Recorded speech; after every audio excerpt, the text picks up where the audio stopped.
Bonjour et bienvenue sur le podcast hebdomadaire de la cellule. Aujourd'hui, nous sommes en plein cœur du mois et donc nous allons vous proposer un podcast ADN.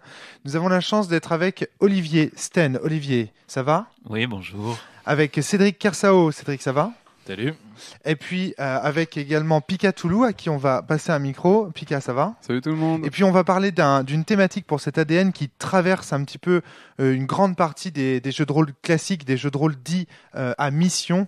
Il s'agit de la problématique du terrorisme. Et si je dis qu'on a la chance d'être avec Olivier Sten, c'est parce que c'est quelqu'un dont la profession amène évidemment à travailler avec toutes ces questions autour de la notion de terrorisme, autour du terme même de terrorisme et autour des propos que l'on peut développer autour de cette notion. Alors bien sûr, en termes de jeu de rôle, en termes de terrorisme, on pense bien sûr à des choses comme Shadowrun, dans lequel on est amené à effectuer des actes terroristes sur des méga corporations, mais pas uniquement. Tous les jeux qui nous amènent à effectuer des actes de résistance contre un gouvernement établi. Enfin, je crois vraiment que le jeu de rôle, c'est un média qui parle, quasiment une fois sur deux, les univers parlent de terrorisme au final. Et aujourd'hui, on va essayer de suivre Olivier dans ses démarches, dans ses réflexions. Olivier, dans tes jeux, tu es souvent amené à parler déjà de cette notion, clairement ? Oui, bien entendu, puisque c'est une question qui me préoccupe beaucoup, qui m'interpelle beaucoup. J'avais pensé faire une forme d'annonce en début de podcast pour faire connaître mon intention. Écoute, qui est en 3 points. Tu diriges ce podcast, on va te suivre. Hein. Vraiment, nous, on a plutôt un rôle d'accompagnateur dans ce podcast. On se posera des questions, on te posera plutôt des questions, parce que vraiment, c'est toi le spécialiste de la question. Donc, tu veux commencer. Je veux faire savoir que, effectivement, je prends la parole ici pour convaincre, donc je préfère le reconnaître directement. C'est des propos politiquement orientés que je vais défendre. Je vais défendre en fait 3 idées qui sont distinctes. Je tiens à insister là-dessus parce que l'auditeur qui pourrait ne pas être d'accord avec une idée, je lui demande d'accepter de considérer les 2 autres et de ne pas disqualifier l'ensemble de ce que je vais dire sur base d'un point avec lequel il ne serait pas d'accord. Pour moi, il y a 3 démonstrations différentes que je souhaiterais faire et je sais bien que je ne serai pas suivi par tous. Je voudrais vraiment que ceux qui le veuillent bien prennent le temps d'écouter ce que j'ai à dire sur les 3 points distincts. Alors, je vais annoncer quel plan j'avais conçu. Donc, les 3 idées que je souhaite défendre, c'est qu'il n'y a pas de définition suffisamment partagée pour être légitime et acceptable sur le plan pénal. Donc, en fait, je pense que le terrorisme est une notion qu'on ne peut pas définir de manière suffisamment sérieuse pour pouvoir poursuivre pénalement qui que ce soit. Ma deuxième idée, c'est celle selon laquelle le mot terrorisme est un piège sémantique politiquement orienté qui en fait nous amène à prendre position sur les sujets dont on parle dès qu'on parle de terrorisme. Et pour moi, on oriente politiquement la conversation en utilisant ce mot-là d'une façon que je juge impropre et avec laquelle je ne suis pas d'accord.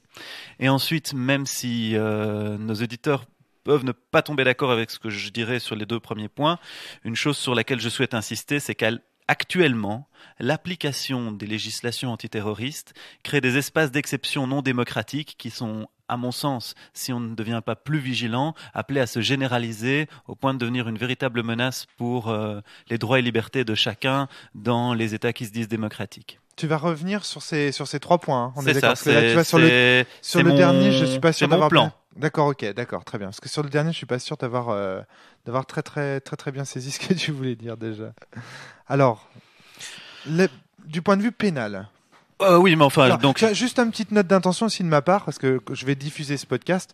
Je tiens à dire que Olivier est maître de ses propos et que pourquoi je diffuse ce podcast, c'est pour interroger les auditeurs sur toutes les réflexions que se pose Olivier.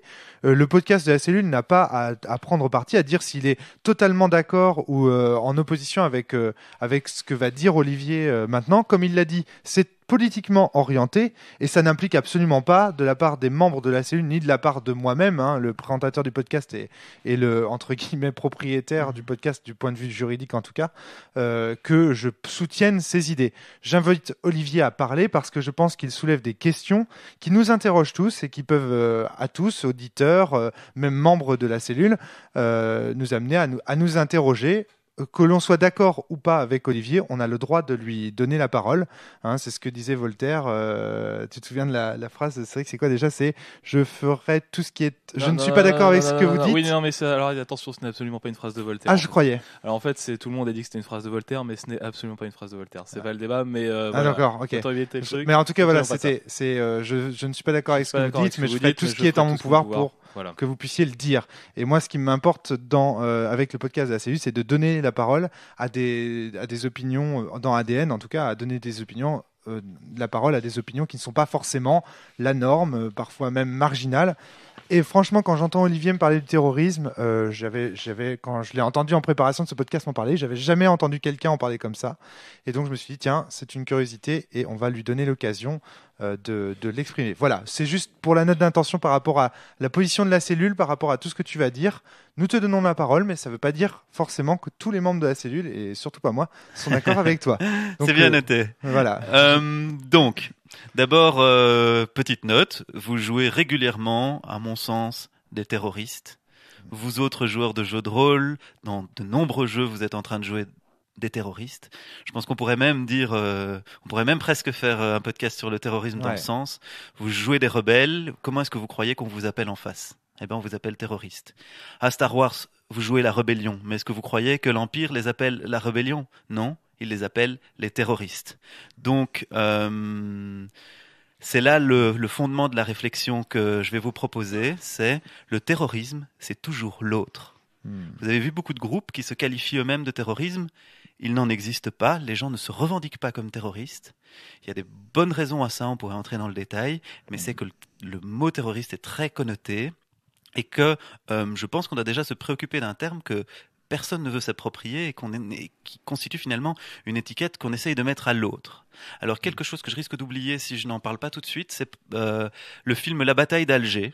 Tous ceux qui voudraient vraiment se faire une idée émotionnelle, profonde de ce que c'est que des actions qui vont pouvoir être qualifiées ensuite de terroristes, devraient avoir vu la bataille d'Alger. Je vous signale aussi que dans certaines écoles de formation de policiers antiterroristes et d'unités diverses dans le monde, entre autres aux États-Unis, on montre aux personnes, je crois qu'on l'avait même montré. Enfin bon, bref, je me rappelle plus des guerres pour lesquelles on l'avait montré, mais en tout cas, ça a été montré à de nombreux militaires et à grande échelle, afin qu'ils se fassent une idée de quelle était la perspective de l'autre bord. On montrait ce film. On montrait ce film aux soldats qui allaient partir en guerre pour leur donner une idée de quelle était la position de ceux qu'on le qualifie de terroristes.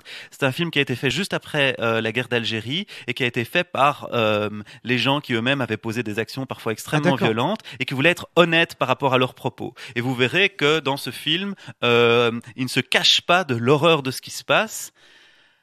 Tout en montrant, il montre la dureté des choix qu'ils ont eu à faire et on voit des scènes extrêmement intenses. On voit entre autres une femme rentrer dans un café où elle dépose une bombe et son regard s'arrête longuement sur des enfants qui sont dans le café et elle choisit malgré tout de sortir du café et de le laisser exploser. Donc là, on est vraiment dans des situations tout à fait extrêmes, mais avec mais où on approfondit vraiment la psychologie de ceux qui peuvent poser des actes qu'on qualifierait ensuite de terroristes. Bon, Les Justes de Camus, une autre référence qui est très utile. C'est vrai qu'il y a je vais pas entrer dans le détail, mais ça me semble fondateur si on veut avoir une réflexion sur ces sujets. Alors maintenant, j'aborde mon idée première, c'est-à-dire celle selon laquelle il n'existe pas de définition suffisamment partagée pour être légitime et acceptable sur le plan pénal de la notion de terrorisme. Alors, une des plus vieilles définitions qui existent dans un dictionnaire anglais, je ne sais plus lequel, de la notion de terrorisme, c'est toute politique d'intimidation. Vous imaginez déjà à quel point c'est large. Je sens déjà qu'il va y avoir des désaccords. Certains vont me dire que d'autres critères interviennent, le critère de la violence, le critère du fait que ce soit dirigé contre des civils, le critère selon lequel ça ne doit pas être une instance étatique, puisque l'État lui-même ne peut pas être terroriste. On va avoir comme ça. En réalité, on a répertorié environ 22 critères. Je ne vais pas revenir sur tous, je vais vous renvoyer vers des sources parce que je sais que j'ai déjà l'intention de vous accompagner 3-4 heures, mais alors si je m'étends sur mes sources, on va finir par y passer vraiment trop longtemps. Donc je vous renverrai à des articles au fur et à mesure qu'on progressera. D'abord, une première chose. Attends, juste un petit point. Déjà, c'est que déjà, je trouve ça énorme. C'est-à-dire que moi, dans Sens, déjà, j'ai fait la connerie que mes PNJ qui jouent du côté de l'Empire appellent la résistance. Je pense J'ai- que dans j'ai- Star Wars, c'est la déjà- même chose. Oui, absolument. Et donc déjà, premier point pour les gens qui nous écoutent et qui font du jeu de rôle, ou même qui écrivent des œuvres de fiction, faites bien attention à ça. Effectivement, Olivier a raison. Il n'y a aucune raison que Mythos Quadria dans Sens s'appelle la Résistance. La Résistance, il a tout intérêt à les appeler effectivement des terroristes. Donc déjà, première idée que je trouve assez, Cédric, déjà assez originale. Très rapidement, pour moi, quand Mythos Quadria, parce qu'il va y avoir un épisode où Mythos Quadria va s'adresser à la Résistance, il l'appellera la Résistance. Par contre, en off, pour moi, en effet, il l'appelle pas la Résistance. Ouais, voilà, dans la propagande, mais tu vois, c'est déjà cette manière d'utiliser le terme déjà est vachement intéressante. Ben, Alors, tu veux j'ai intervenir? une petite Ouais. question. Ben fait partie du public qui peut oui. intervenir à tout moment. Bonjour tout le monde. Voilà. Euh, D'une intervention. Mythos méprise les bugs et ils se sont pas terrorisés. Enfin, le terrorisme, c'est aussi ce qui, à des fins politiques, va impliquer la terreur. Mon propos, c'est de dire qu'il n'existe pas de définition, donc je te rencontrerai jamais sur tout ça parce que, selon moi, il n'existe que des définitions selon les intérêts de ceux qui veulent promouvoir une définition ou une autre. D'accord. Je vais poser une question beaucoup plus naïve. La notion de terreur, est-ce qu'elle intervient un petit peu dans ton plan ou... En fait, évidemment, oui, cette question psychologique-là est évidemment au centre. Est-ce que Oui, mais- un acte terroriste doit avoir pour objectif de terroriser une population, C'est- des individus? Qu'est-ce qu'il en est? c'est ceux qui utilisent le terme qui qualifient les autres, l'autre camp, de terreur. C'est-à-dire que mais qui a peur? C'est pas les terroristes qui font peur. On dit, regardez, ils nous font peur et leur but est de nous faire peur. Autrement dit, ton argument Mythos veut Darky, terrorifier. voilà, c'est ça. C'est-à-dire que c'est lui qui tient à faire peur. Mais en fait, ton argument essentiel par rapport à Mythos, c'est ça, c'est que, étant donné que pour lui, la résistance C'est est rien. insignifiante, voilà, exactement, il n'a aucun intérêt même à lui donner une quelconque importance et donc à la qualifier de terrorisme, si tu veux. Exactement. Donc là, effectivement, tu as raison. C'est vrai que dans son insignifiance, il peut continuer à appeler ça votre insignifiante résistance, voilà, et puis même la mépriser de la sorte. Alors, reprenons le fil, excuse-moi de Non, je t'en d'interrompre. prie. c'est intéressant déjà de l'objet, tirer qu'on les puisse premières avoir conclusions pour le jeu de un rôle. véritable échange sur la question aussi. Donc je vais quand même repréciser mon propos, c'est de dire sur le plan pénal, c'est-à-dire lorsque vous voulez punir en faisant usage des lois, vous ne pouvez pas utiliser le terme terrorisme. D'accord. Donc de façon plus générale, on constate qu'il n'existe à l'heure actuelle pas de définition satisfaisante de la notion de terrorisme. Il y a un article Wikipédia entièrement consacré à la définition du terrorisme. Donc il y a un article Wikipédia sur le terrorisme, mais il existe aussi un article Wikipédia sur la définition du terrorisme, et il existe plusieurs ouvrages que je pourrais citer, et même des ouvrages qui cherchent à établir une définition reconnaissent que c'est particulièrement difficile. Même des centres d'études fondés autour de la notion de terrorisme disent eux-mêmes que ils n'ont pas encore réussi à trouver une définition fonctionnelle, et dans certains articles que vous pourrez trouver sur le net, ils incitent les gens à ne pas perdre espoir d'un jour trouver une définition parce qu'ils estiment que c'est nécessaire. C'est incroyable, Olivier, tu es quand même en train de nous dire qu'à l'heure actuelle, dans les médias généralistes, on entend à longueur de temps un terme dont on n'a jamais posé une seule définition. C'est ça que tu es en train de on dire. en a posé une centaine de définitions. Donc en 1900... Oui, pour moi, ça revient au même. Absolument. Je suis content que tu me rejoignes là-dessus. Je sais pas. Si je me souviens bien, c'est en 1988 que la US Army, dans une étude de 1988, la US Army recensait plus de 100 définitions de la notion de terrorisme. Il y a ensuite une étude qui a interrogé la population sur ce qu'était leur notion de terrorisme. C'est de nouveau une étude américaine dont on peut retrouver les références sur Wikipédia. Il ne faut pas chercher très loin. Et les 22 critères, l'étude elle-même, elle est en lien, donc il suffit d'aller regarder l'étude en elle-même. Elle est très intéressante, c'est un tableau. Alors on a essayé de faire entrer toutes les définitions qu'on a demandé à des centaines et des centaines de personnes de la notion de terrorisme. On a fait entrer toutes ces notions par critères. Et puis après, on fait des répartitions par pourcentage. Est-ce que la violence se retrouve dans la définition? Est-ce que le fait que l'acteur soit non étatique se retrouve dans la définition? Donc faites le test chez vous. Écrivez-vous votre définition de la notion de terrorisme avant d'aller voir cette étude en 22 critères, et vous verrez que vous aurez, à mon sens, sans doute raté une grande partie des critères, vous serez sans doute pas d'accord avec une partie des autres critères, et donc c'est là que je dis qu'il n'y a pas de définition suffisamment acceptée par tous et suffisamment légitime pour qu'on puisse l'utiliser sur le plan pénal. C'est là-dessus que... Donc, on peut tester une définition, j'en ai une comme ça qui me vient, et puis tu vas me dire tu vas me la démonter en live, d'accord? Je pensais reprendre une série de critères, donc de toute façon on va... On peut tester avec la mienne rapidement? Bien sûr. C'est le terrorisme est utilisé par un groupe souhaitant imposer une opinion par la peur ou la terreur. Est-ce que ça te convient? Je suis en train de la noter pendant que tu me le dis. Donc c'est le terrorisme, c'est l'acte d'imposer une opinion à une population par la peur. Alors, tu viens de nous rajouter à une population. Tu remarqueras que ta définition vient déjà de varier, à mon sens. Ouais, exact, c'est vrai. Non, mais c'est très intéressant. Mais et alors, l'acte peut être posé par n'importe qui dans ta définition, je remarque, parce que c'est souvent une préoccupation. Tu n'as pas non plus dit un acte de violence, ce qui pose toute une série de questions qui ouvrent sur quelque chose pour moi de très dangereux, parce que si on n'est pas dans l'acte de violence, et on est dans l'acte de quoi ? Parce que ta définition, je la reprends comme ça, acte d'imposer à une population une peur ou une terreur, c'est une opinion par la peur ultra subjectif. Donc là, on est, à mon sens, qui va décider de qui a peur et de qui ressent une terreur ? C'est celui-là qui pourra entièrement décider d'à qui il applique l'étiquette terroriste. Dans ma définition, par exemple, un père qui menace son fils de le battre, par exemple, s'il n'effectue pas quelque chose, effectue un acte de terrorisme. Sauf que tu as dit à une population. Oui, j'aurais dû dire à une population donnée, en fait. Parce qu'une population, ça... Tu vois, une population donnée, un ensemble de personnes. Typiquement, là, je pourrais faire acte de terrorisme en vous disant, OK, la première personne qui lâche le micro sera éliminée, enfin, tu vois, quelque chose comme ça. On en a qui lâche le micro, évidemment, mon anarchiste. Qu'est-ce que tu penses, Romaric, de cette définition ? J'ai l'impression qu'elle va dans ton sens, utilisation de la terreur à des fins politiques.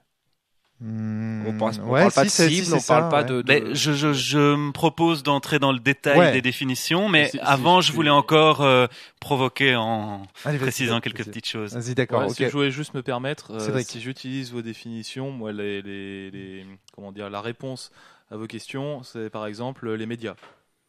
Les médias actuels, je vais prendre un journal, je vais prendre Le Monde, je vais prendre TF1. Pour moi, ce sont des terroristes, au sens strict de votre définition. C'est pas con, ouais. Dans le sens où ils cherchent à faire peur pour imposer certaines opinions politiques, c'est carrément pas faux. J'ai pas l'impression que ça me pose de problème, effectivement. Ouais. Donc, non, mais d'accord. Les journalistes ont du souci à se faire. Le pavé dans la mare, direct. Alors, Olivier. Quelques petits exemples, toujours parce que je pense que les avoir en tête avant de commencer à rentrer dans les définitions, c'est important. Et puis aussi une précision intellectuelle que je trouve importante parce que je ne suis pas moi-même convaincu par quelque chose et je vais vous le préciser tout de suite. Donc, je vais vous parler aussi de quelques terroristes connus. Alors, je pense d'abord à un certain Jean Moulin, terroriste réputé. Alors, récemment, il y a quelques mois, il y a un terroriste qui est décédé que nous regrettons beaucoup, c'est Nelson Mandela. Et dans l'histoire du pacifisme a été fort marquée par un certain terroriste appelé Gandhi. T'es malin. Renseignez-vous sur Internet, vous trouverez immanquablement que ce vocable terroriste était associé à ces personnes au moment où elles étaient effectivement actives politiquement. Et vous remarquerez qu'aujourd'hui, il existe encore des personnes, dans les 3 cas, pour défendre qu'elles étaient effectivement des terroristes. J'ai pris ces 3 exemples-là, j'aurais pu m'en donner à cœur joie en allant beaucoup plus loin. Je vais vous citer des passages divers, si vous voulez, qui le confirment. Je vous apprends d'ailleurs que nos amis américains, donc je parle bien des États-Unis évidemment, ont retiré de la liste des terroristes ce cher Nelson Mandela en 2008. Ils auraient tardé encore un petit peu, ils auraient été très embêtés au moment de sa mort. Ça, c'est sûr. Si je puis me permettre, je peux donner aussi le nom d'un terroriste très connu. Ah oui, avec plaisir. Qui est finalement Jésus. Si vous prenez au sens strict du terme, si on compare à des gens comme Nelson Mandela ou Gandhi, Jésus en fait est un terroriste, puisque c'est quelqu'un qui a été condamné par les pharisiens pour finalement terrorisme, puisqu'il Socrate également imposé en fait. Socrate également, dont on disait qu'il Socrate également puisque... serait un terroriste. Ouais. Donc en fait là on voit. Précisons bien que ces 3 exemples-ci, je les ai choisis parce que ces personnes se sont vues associer ce vocable à précisément le mot terroriste à l'époque où elles étaient actives politiquement. Oui, donc il y a des exemples plus larges, mais ceux-là vont vraiment mais tu vois, appuyer là où ça fait mal. On sent que dans la structure, dans la réponse de Cédric, il y a l'idée que finalement le terroriste c'est quelqu'un qui dérange de toute façon un pouvoir en place.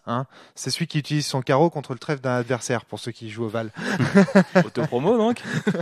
Il y a d'ailleurs un provocateur qui sur les questions Yahoo, j'ai trouvé ça sur internet en préparant le podcast, a demandé est-ce que Jean Moulin était un terroriste et il se fait insulter alors que finalement il ne fait que dire ce qui était une vérité établie et placardée sur les murs à une certaine époque. Alors là ce qui est important pour toi c'est qu'on a plaqué ce mot lui-même, le terrorisme, sur les gens ici. Jean Moulin, oui, d'accord. Donc sur les personnes dont on parle là. Oui, c'est ça. Et je voudrais dire que c'est seulement a posteriori, quand on fait une analyse historique plus complexe, qu'on se rend compte qu'on aurait pu être piégé par ce terme. Et donc à l'époque actuelle, évidemment, on est plongé dans l'émotion, incapable de distinguer quelle est la portée des actes de chacun. On les juge de façon évidemment très émotionnelle et très politique, c'est tout à fait naturel. Et c'est ça aussi qui incite certaines personnes à ne pas voir que le piège du traître, le piège du terrorisme, du terroriste, le piège la figure de l'ennemi est quelque chose qui finalement a été longuement utilisé en politique. Ça fera partie un peu de la deuxième partie que j'ai prévue pour ce podcast. Oh là là, c'est bon, ça veut dire que tu veux dire c'est en nous faisant comme ça une analyse rétrospective de certains noms qu'on disait aux terroristes, tu es en train de nous interroger sur ceux qu'aujourd'hui nous qualifions de terroristes en disant attention, l'histoire n'a pas encore donné son dernier mot sur ces personnes. Tout à fait. Et donc, et je souligne aussi que actuellement, on est dans une époque où ce terme est devenu une menace d'autant plus grande qu'on vient nous parler de cyberterrorisme, qu'on vient nous parler de terrorisme mafieux. Bon, je hais la mafia comme toute personne qui n'en fait pas partie ou qui n'est pas sa botte, mais je ne vois pas le terrorisme mafieux exister. Je ne comprends pas non plus ce que c'est que le cyberterrorisme. Est-ce que tu trouves pas que c'est finalement un argument sceptique que tu es en train de nous donner là, au sens où tu es en train de dire oui, alors il n'y a pas de définition du mot parce que vous voyez, fonction du contexte, le terme change. C'était ma préoccupation, c'était exactement ce que j'allais dire ensuite. Ah, d'accord. C'était que le fait de ne pas avoir de définition nous empêche pas de parler d'un terme. Et pour retourner mes propres arguments contre moi, je prendrai des cartes qui nous faisaient remarquer que on ne pouvait pas non plus définir ce qu'était l'homme, ou qu'en tout cas on avait une très vaste gamme de définitions pour ce qu'est l'homme, et que finalement il fallait quand même faire preuve d'un certain sens pratique. C'est la raison pour laquelle, au moment où je vous ai donné la définition de ce qu'était la première proposition que je tentais de démontrer, j'ai bien dit que on parlait d'une définition suffisamment partagée pour être légitime et acceptable sur le plan pénal. Je ne pense pas qu'on puisse punir quelqu'un sur base d'une définition qu'on a à ce point peu étayé et établi, qui est à ce point vague et qui fait appel à des critères à ce point subjectifs. Ce sera surtout la deuxième partie de mon raisonnement. Donc c'est là que c'est important. Je discute volontiers de la notion de terrorisme en la remettant en cause, en ayant une distance critique par rapport à ce mot, mais je le discute volontiers. Je vois qu'on tente de faire appel à des vécus et à des ressentis, donc j'essaye de saisir ces ressentis et d'être capable de discuter de la question du terrorisme, mais je ne pense pas que sur le plan pénal, on puisse demander à un juge, dans l'état actuel de la situation, d'utiliser le terme terrorisme. J'expliquerai pourquoi je pense que c'est tout à fait politique et que c'est très dangereux et que ça ne laisse pas la place à donc, pénalement, une protection effective des droits. Pénalement, on n'a pas le droit de dire de faire plancher un juge sur cet homme est-il coupable de terrorisme, par exemple. Absolument. Voilà. C'est ce que je défends, même si, juste pour qu'il n'y ait pas d'équivoque, à l'heure actuelle des législations européennes, l'ensemble des législations européennes permettent de poursuivre une personne pour terrorisme. C'est d'ailleurs ça qui m'inquiète et qui me pose problème. Oui, puis je voudrais dire aussi que c'est pas parce qu'on interroge une notion ou qu'on fait de la philosophie, de la réflexion épistémologique sur une notion que bien sûr on cautionne et justifie les actes de violence qui sont perpétrés partout dans le monde pour des raisons ou pour X ou Y. Tu vois ce que je veux dire, Olivier ? C'est important à préciser aussi. J'entends bien ce que tu dis là. Il ne faudrait pas non plus que les auditeurs se disent « Oh là là, avec ses arguments sceptiques, il est en train de valider l'ensemble des actes de violence qui sont effectués pour des... » Pour moi, Al-Qaïda, si on prend leur exemple, c'est des purs fachos. Je peux pas les supporter, je peux pas les voir en peinture, je les déteste autant que chacun. Mais je pense que d'autres notions suffisent. Ils commettent des attentats. Un attentat, c'est précis. Il y a une bombe, des gens qui explosent. Ça, c'est quelque chose de matériel. Je peux le reconnaître. Ça s'est passé ou ça ne s'est pas passé. Un meurtre, je comprends, c'est un meurtre. Le type, il était vivant avant, il est mort après. Il y a le gars qui est intervenu entre les deux. C'était un meurtre. Ok, très bien. Il y a des choses matérielles sur lesquelles je peux m'appuyer. Par contre, le terrorisme, et je le développerai encore dans la manière dont pratiquement ça s'applique, c'est devenu quelque chose d'incroyablement vaste. Vous pouvez être un terroriste parce que vous vous êtes assis dans un bar et vous avez discuté avec des gens. Vous avez défendu un certain nombre d'idées. Vous devenez un terroriste.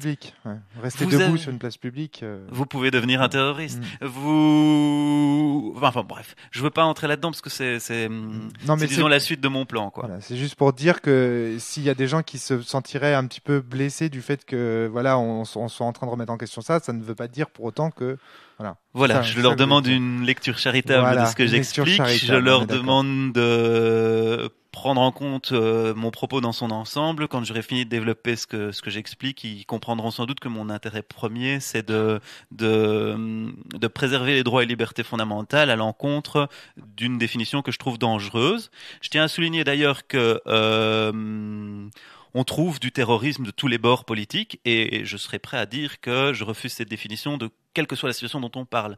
En France, je pense, il y avait Honneur de la police dans les années 79 qui a commis, je pense, des attentats ou des menaces d'attentats, je ne sais plus ce qu'il en était exactement, qui était un groupe très orienté à droite. On a le GIA, le groupe islamique armé, qui, à mon sens aussi, est finalement une structure fasciste, mais on a des gens qui disent que l'attaque sur le Rainbow Warrior de Greenpeace par l'État français était un acte de terrorisme.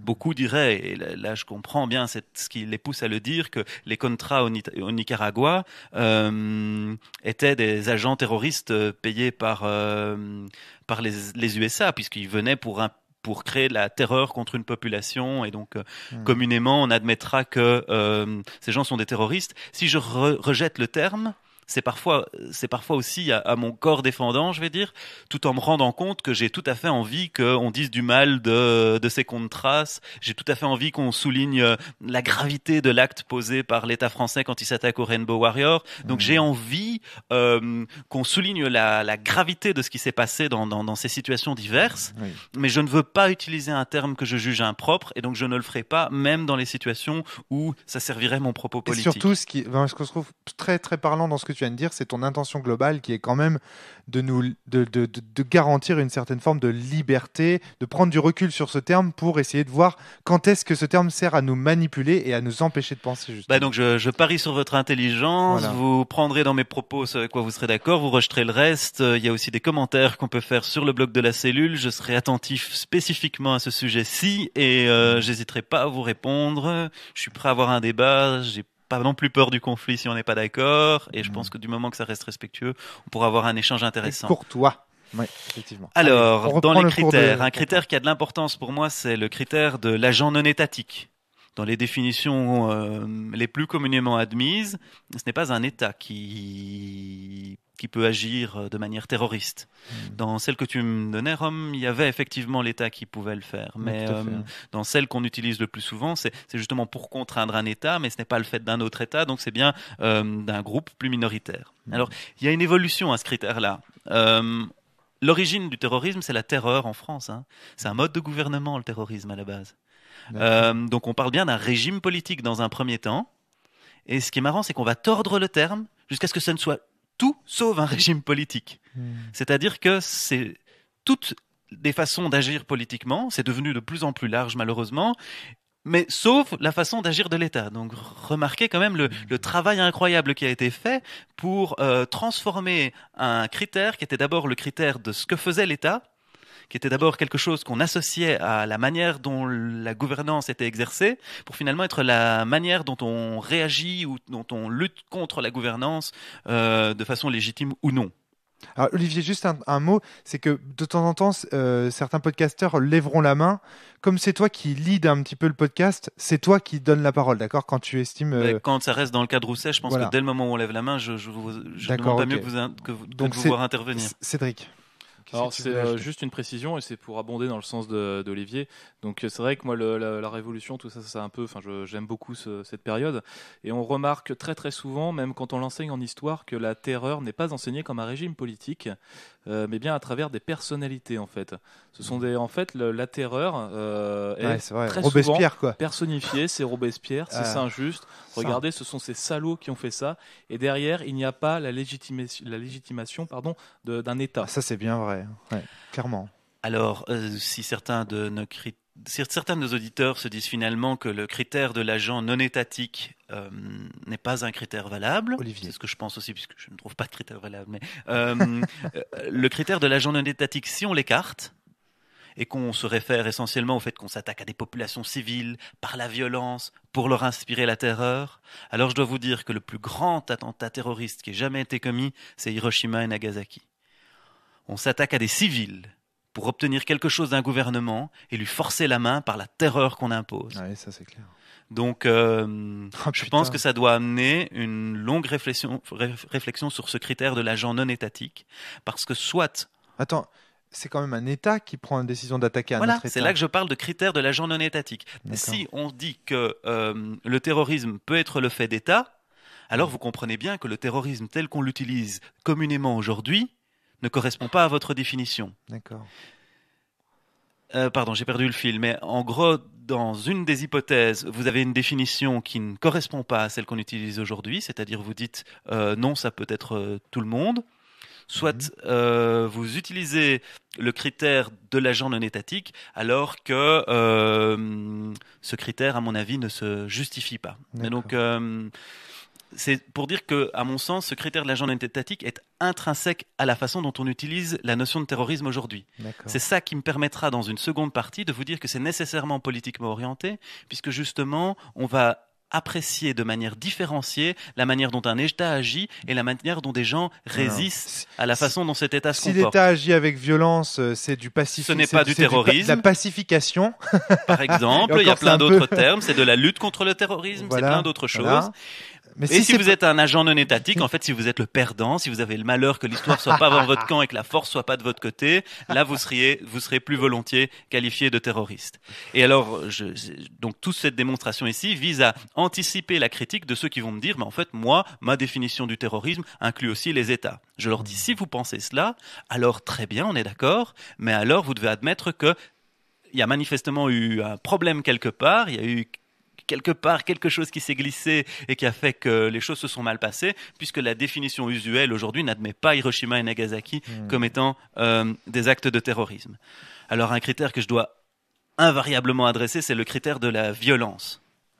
Qui va être normalement celui qu'on va entendre revenir. Je crois que dans les études, c'est le seul critère qui revient à plus de 50%. C'est vous dire aussi à quel point la définition a du mal à exister. Pika veut intervenir. Alors, quand tu dis violence, est-ce que tu parles juste la violence matérialisée par des faits prouvés, ou est-ce que tu inclus aussi l'intention d'user de la violence ? Eh bien, ce que tu dis souligne encore le fait que les définitions sont nombreuses. Moi, je travaille à saper la définition, donc je ne vais pas commencer à l'étayer en essayant de défendre une définition ou une autre. Ce que je vous dis, c'est qu'il y en a 100 et qu'elles sont toutes trop différentes pour qu'on puisse les faire exister ensemble. Donc, je voudrais dire que ce critère de la violence n'est pas dans nos lois pénales. Ici en Europe, je l'ai déjà dit, mais je le répète, si vous avez par exemple financé le terrorisme, vous serez considéré comme un terroriste. Si vous avez incité au terrorisme, par exemple en amenant une personne à se rapprocher d'un certain nombre d'idées politiques, on pourra tout à fait essayer de vous poursuivre pour terrorisme sur cette base-là aussi. Donc il y a actuellement des personnes qui sont en prison, qui n'ont pas posé d'actes de violence, et qui pourtant sont considérés comme des terroristes et qui, pour certains, risquent gravement d'être condamnés, puisque, et alors, pour reprendre ce que tu dis là, dans les cas dans les exemples que je cite ici, on ne parle même pas de personnes qui avaient l'intention d'être violentes. On parle de personnes qui, par leurs actes, ont pu soutenir indirectement le fait qu'éventuellement un autre acte violent se commette, mais même pas. Je connais les procès en matière de terrorisme. Le juge qui va examiner la question ne se pose pas la question de savoir si, en bout de chaîne, il y a un acte violent qui a été commis. Le juge se limite la plupart du temps à voir si vous avez soutenu une organisation qui se trouve dans la liste des organisations terroristes. Terroriste international. Et alors cette liste, c'est évidemment un problème immense sur lequel je vais revenir, parce qu'en fait, on contourne le problème du fait qu'on n'a pas de définition en utilisant des listes. Et des listes qui sont établies d'une façon qui doit nous faire peur. Elle doit vraiment nous faire peur, cette façon dont ces listes sont établies. On a vu des individus, je pense à un vieux monsieur d'une 50aine d'années qui est en train de faire ses courses au supermarché, sa carte ne passe plus, eh bien il est devenu une organisation terroriste. Vous ne devrez pas vous renseigner beaucoup sur Internet pour voir de qui il s'agit. C'est un monsieur qui défendait mener une lutte aux Philippines, qui était reconnu réfugié depuis longtemps dans le pays dans lequel il se trouvait, et qui, à un moment, du jour au lendemain, a sa carte qui ne passe plus parce que on a décidé quelque part dans des instances obscures, je vous en dirai plus, de le considérer comme une organisation terroriste à lui tout seul. Et hop, du jour au lendemain, il est face à des sacrés problèmes. Ah, c'est pour ça que quand je vais chez Leclerc, ça passe pas. Pensez aussi au fait qu'il va devoir payer ses avocats et qu'en tant qu'organisation terroriste, ça va lui poser un problème. T'es con, putain. Alors, il envoie du lourd notre Olivier National. Alors,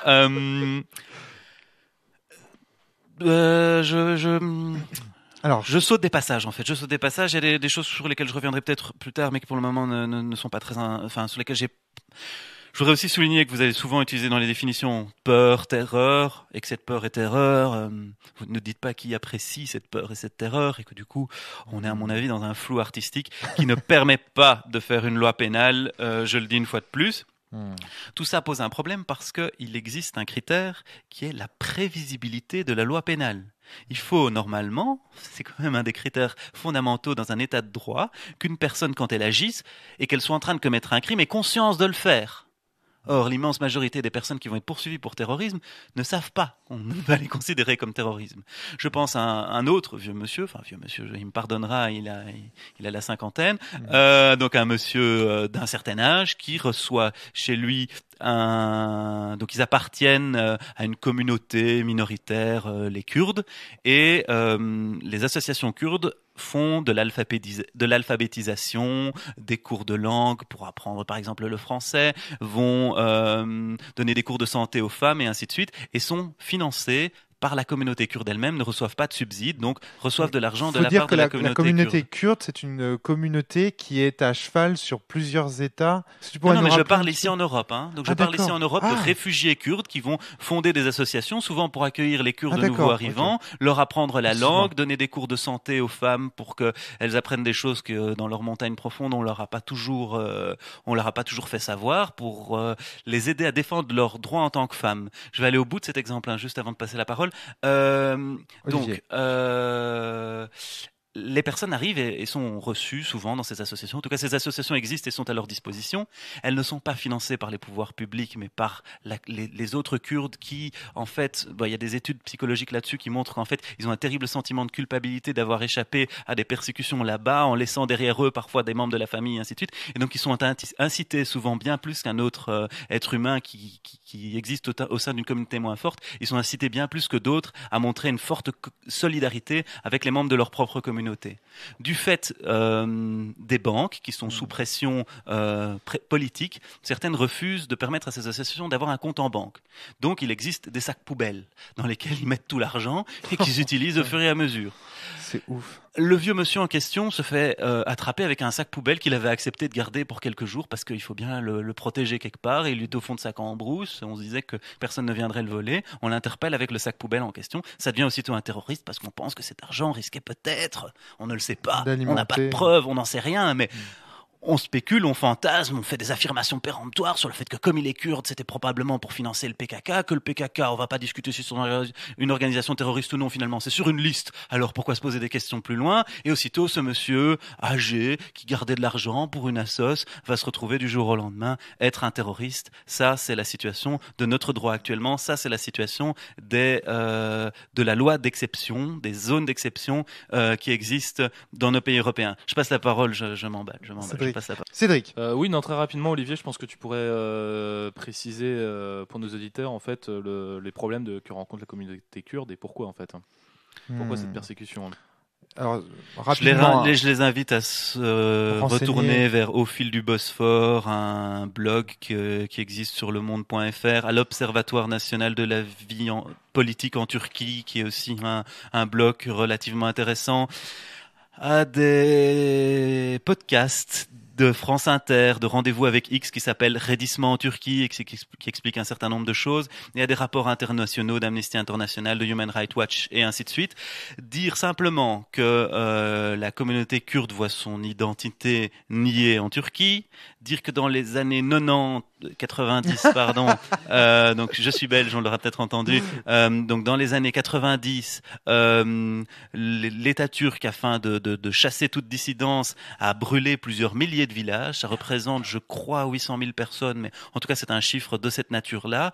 Qu'à cette époque-là, l'armée a utilisé comme méthode de lutte contre les prétendus terroristes le viol systématique des femmes, a utilisé des méthodes de torture qui passaient par l'électricité sur les couilles et par d'autres méthodes joyeuses de ce type, que dans les prisons, il y a des gens qui ont été gravement brûlés au phosphore par des interventions de l'armée à l'intérieur même des prisons où les prisonniers tentaient de se rebeller. L'histoire du peuple kurde est longue, c'est une histoire d'un peuple digne qui se redresse. Je voudrais faire un podcast entier là-dessus, si vous me le permettez, et pas risquer de résumer en oubliant des choses qui vont. Mais ce sera peut-être pas sur le podcast de la cellule. Mais voilà, c'était juste pour préciser un petit peu pour les auditeurs qui ne connaîtraient absolument pas les situations. C'est une situation très grave et qui nécessite d'y prendre du temps et de l'expliquer peut-être dans un podcast. Le podcast de la cellule reste quand même un podcast d'ouverture, etc. Là, ce serait vraiment grave comme sujet à aborder. Voilà. À mon avis, ce serait un sujet qui nécessiterait un podcast lui-même, mais pas sur notre antenne. J'entends bien. Donc, ok. Fermons la parenthèse kurde, mais ton exemple est très parlant de cette personne qui garde son paquet de billets pour des raisons finalement techniques et qui se retrouve parce qu'il correspond parce que cet argent va à des associations qui se trouvent dans une liste. D'ailleurs, tu nous as pas expliqué comment... les associations en tant que telles ne sont pas mises dans cette liste et la question de comment on se trouve sur cette liste va être expliquée plus tard. Dans la liste des organisations terroristes, vous trouverez le PKK, qui est un parti qui... pendant un certain temps a visé à l'indépendance des zones kurdes, qui a revu ses aspirations pour demander plutôt un confédéralisme, donc ce serait une forme de fédéralisme. Disons que s'il y a des auditeurs belges, ils reconnaîtront la situation actuelle de notre pays avec les Flamands au nord, les Wallons au sud, qui chacun ont une certaine forme d'autonomie pour au moins pouvoir faire exister au sein de leur culture, au sein de leurs valeurs et tout en participant d'une communauté nationale, garder les spécificités qui leur sont propres. Je pense que par exemple quand les Français font référence à l'exception culturelle, c'est quelque chose comme ça qu'ils ont en tête.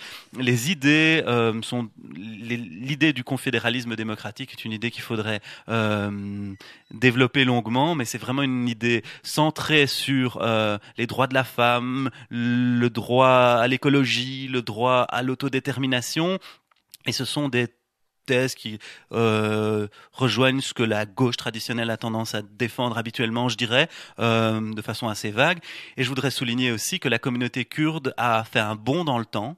En fait, on parlait d'une communauté très arriérée qui, par exemple, traitait les femmes de la pire des façons. Il y avait des vendettas d'honneur particulièrement terribles, et que sous l'influence de cette évolution politique large qui a été le fait du mouvement kurde dans son ensemble, elles ont trouvé très rapidement une très grande indépendance, et je dirais qu'ils sont sortis du Moyen-Âge en 30 ans, si je devais utiliser ce genre de parallèle pour expliquer ce qui s'est passé.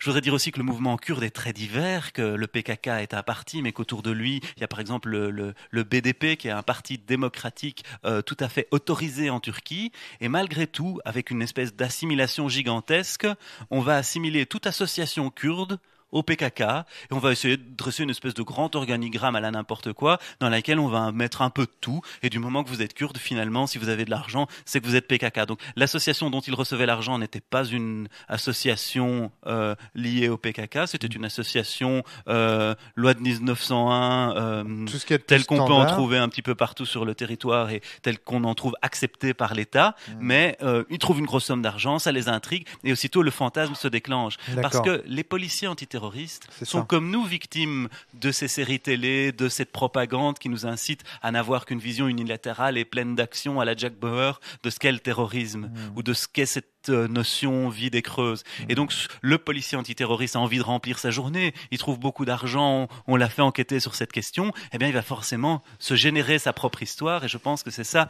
qui fait le malheur d'une série de personnes qui sont actuellement détenues. Alors revenons de façon plus générale sur cette idée du terrorisme. Je voudrais vous signaler aussi, et ce sera mon dernier point sur ce point 1, les prochains iront plus vite, sur ce point 1, je voudrais vous dire que, en tout cas dans la législation belge que je connais bien, la grève n'a pas pu être exclue de la définition qu'ils avaient choisie. On n'a pas pu vraiment trouver un moyen de créer une définition qui vise le terrorisme, qui vise ce que eux perçoivent comme le terrorisme, mais qui ne vise pas la grève en même temps. Donc il y avait un problème pour cette grève et ils ont été forcés finalement de faire un article distinct, une petite clause où ils précisent que si c'est des actions syndicales, ce n'est pas grave pour éviter de susciter la colère des syndicats. C'est montrer à quel point on est obligé de faire appel à des petites hypothèses ad hoc, à des petites manœuvre politique pour faire exister une définition qui sans cela n'existerait pas. J'en ai terminé avec cette première partie. Mon deuxième propos sera de dire, et je l'ai déjà amplement développé en réalité, donc vous verrez que ça va aller beaucoup plus vite, que le terrorisme est en fait un piège sémantique politiquement orienté. C'est un petit cheval de bataille personnel, donc on me l'entendra souvent dire, je pense, sur le podcast de la cellule. Pour moi, il existe des mots qui font arrêter de penser. Il y a une forme de novlangue qui est en train de s'instiller. Il y a une espèce de complot qui est en train de se préparer pour changer nos façons de penser au travers de la langue. Je pense qu'il existe des mots souvent inventés par des philosophes allemands qui nous aident à mieux penser, à apercevoir des contextes qui n'existeraient pas sinon. Mais je pense qu'il existe aussi des mots qui nous font arrêter de penser. On va, je pense, faire prochainement un podcast sur la théorie du complot. Ce sera l'occasion pour moi de dire que la théorie du complot est aussi, à mon sens, une façon d'arrêter de penser au complot. Eh bien, je pense que terrorisme, c'est arrêter de penser. C'est cesser de penser. Dès le moment où vous avez qualifié l'autre de terroriste, vous ne devez plus dire si sa lutte est légitime ou non. Vous ne devez plus vous interroger sur ce qu'il a subi, sur ce qu'il a amené là, sur ce qu'il fait agir, sur ce qu'il est susceptible de faire. Non, il est terroriste. C'est son essence même que vous avez reniée. Il n'est plus dans la communauté des semblables, il est devenu l'exclu, il est devenu celui avec lequel aucun dialogue n'est possible. C'est ça le piège sémantique du terrorisme. Je vais le développer dans un instant, mais je voulais d'abord te laisser la parole. Non, très rapidement, une précision, c'est que dans le mot terrorisme, en effet, il y a terreur, et le simple mot terrorisme, en fait, fait peur.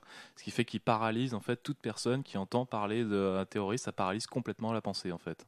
C'est ça, on pourrait commencer à s'amuser, à jongler avec tout ça et dire que finalement, c'est même le fait même de défendre des grandes théories sur le complot terroriste qui en soi finalement est du terrorisme. Il y a des gens qui développent cette idée par rapport à laquelle j'ai pas de position parce que je l'ai pas étudiée suffisamment, selon laquelle en fait Al-Qaïda n'existerait pas, mais ce serait plutôt toutes sortes de cellules et donc plutôt un phénomène social auquel on serait confronté et qui aurait pas de structure hiérarchique, donc on pourrait pas parler d'un groupe terroriste en tant que tel. Et donc ces gens-là disent que finalement, voilà, ça c'est. Je voudrais juste dire qu'en science, par exemple, qui est un domaine que je connais mieux que tout ce dont vous êtes en train de parler en ce moment, il y a plein de termes comme ça qui ont été... Au début, on croyait, par exemple, je prends par exemple souvent un exemple, mais bon, aujourd'hui, on l'emploie encore, le terme de gène.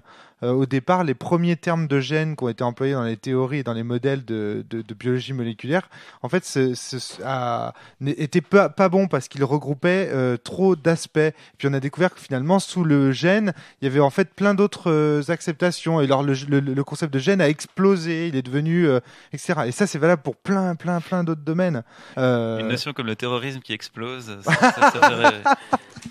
Ah, t'es con, putain. Quand tu t'y mets.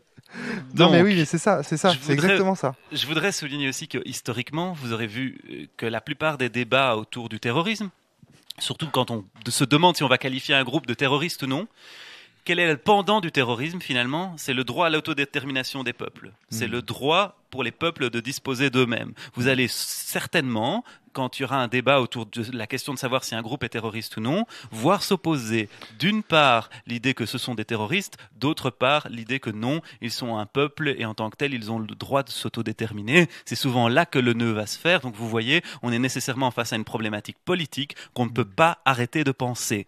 Et là, j'en viens avec ce qui, pour moi, me guide dans ma perception du terrorisme. C'est une citation de ce bon vieux Mandela. Je vais l'appeler à la rescousse. Ce terroriste. Et vous aurez vu encore les Le Pen le qualifier de terroriste même après qu'il soit arrivé au pouvoir. Donc eux, on leur a pas fait la petite note interne pour leur dire en fait c'est réglé, ils ne sont plus terroristes, ils ont gagné. Donc un terroriste, c'est celui qui perd. Si vous gagnez, c'est vous qui pouvez refaire votre définition. Ah oui, petite soulignée, parce que si vous voulez faire intervenir des terroristes ou en jouer dans vos parties de jeux de rôle, on remarque dans les études, ça m'a marqué qu'ils avaient un niveau éducatif important, la plupart des terroristes. Donc, on trouve plus souvent des gens très éduqués, des gens qui ont pris le temps de faire des études longues et approfondies et qui donc ont la plupart du temps les moyens d'argumenter leur position. Donc le mythe du type qui ne sait pas ce qu'il fait est sans doute fondé en partie, mais ces études-là, je les trouve intéressantes, sans que ça légitime les terroristes de quelque manière que ce soit, mais simplement pour montrer que on se promène comme ça avec toute une série de clichés, et que moi, par exemple, ça m'a fait une grande surprise de lire dans cette étude que on considérait en général que les terroristes avaient un niveau éducatif important. Je me suis dit, tiens, si je mets un terroriste dans une de mes parties, je m'arrangerai pour qu'il ait un niveau éducatif important et que ce soit pas simplement un abruti qui agit en fonction d'un seul principe qu'il a jamais pensé à confronter à la réalité. Je reviens à ma citation de Mandela. Donc, ce cher Mandela nous disait « Un combattant de la liberté apprend de façon brutale que c'est l'oppresseur qui définit la nature de la lutte. Il ne reste souvent à l'opprimé d'autres recours que d'utiliser les méthodes qui reflètent celles de l'oppresseur. » Oui. Qu'est-ce qu'on dit là ? On vous dit en fait, et moi je ne souscris pas à 100% à ceci, parce que de la même manière que qu'on a tous une certaine marge de liberté dans notre vie, je trouverais ça triste de dire qu'un mouvement de résistance quelconque est entièrement condamné et circonscrit par la manière dont l'oppresseur agit. Mais il faut bien être conscient tout de même que, effectivement, selon les situations auxquelles on est confronté, l'opposition ne pourra pas se manifester de la même manière. Si vous êtes dans l'Allemagne nazie, vous n'allez pas faire une manifestation contre la déportation des Juifs, soyons clairs. Non. Il ne vous reste pas d'autre option que le recours à la violence, à mon sens. Selon la manière dont l'État agit, dont ceux qui sont dépositaires du plus grand pouvoir et généralement du quasi-monopole de la violence, face à la façon dont cela agit, va en fait modeler la façon dont vous allez réagir. Je pense à l'IRA, par exemple. C'est après les manifestations Bloody Sunday où la police a tiré sur les militants pacifistes que ces militants pacifistes ont rejoint en grand nombre l'IRA. C'est la vie de Nelson Mandela lui-même qui le montre, puisqu'on parle d'une personne qui a commencé pacifiste et qui a fini par n'avoir d'autre recours que la lutte armée. C'est de très nombreux autres exemples qui vont dans ce sens-là. La résistance ou la lutte contre celui qu'on juge être un oppresseur est façonnée par la manière dont cet oppresseur opprime. C'est une sorte de constat du talion, en fait, quoi, du fait que si on nous agresse, selon la force de l'agresseur, on est obligé d'y opposer une force semblable ou identique. C'est plus vaste, c'est même la force, mais aussi les modalités très précises, la façon dont il va se légitimer. Si on est venu brûler votre village, violer votre mère et votre sœur et tuer votre père, qu'on vous relâche après vous avoir torturé 5 ans, vous n'allez pas non plus faire une manifestation, je le crains. Vous allez la plupart du temps prendre les armes. Selon le type de pouvoir auquel on est confronté, on va réagir très différemment. Et voilà, je vais passer la parole. C'est une idée qui, à mon avis, doit vraiment être comprise parce qu'elle est essentielle quand on tente d'appréhender ce terrorisme. Alors en fait, 3 points. Je vais revenir sur la loi du talion. Alors c'est encore différent parce que la loi du talion c'est une sorte de constat. Tu vois, c'est une sorte de constat d'obligation pour celui qui est opprimé de devoir tôt ou tard, il va devoir en arriver là, si je veux dire.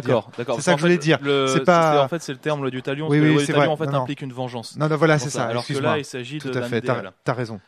Deuxième chose, c'est comment dire. Donc, tu citais Mandela. Donc, j'espère ne pas piétiner tes plates-bandes si je développe une idée de Gandhi. Qui disait que lorsque le pacifisme arrivait en fait au bout de ses actions, que lorsque le pacifisme ne suffisait plus, alors la violence était acceptable. Tout simplement. Il a dit ça ? Oui. Donc tu retrouveras, c'est très facile à retrouver sur Internet. Vous tapez texte de Gandhi, vous retrouvez. Alors, je voudrais revenir sur ce salaud de Gandhi là.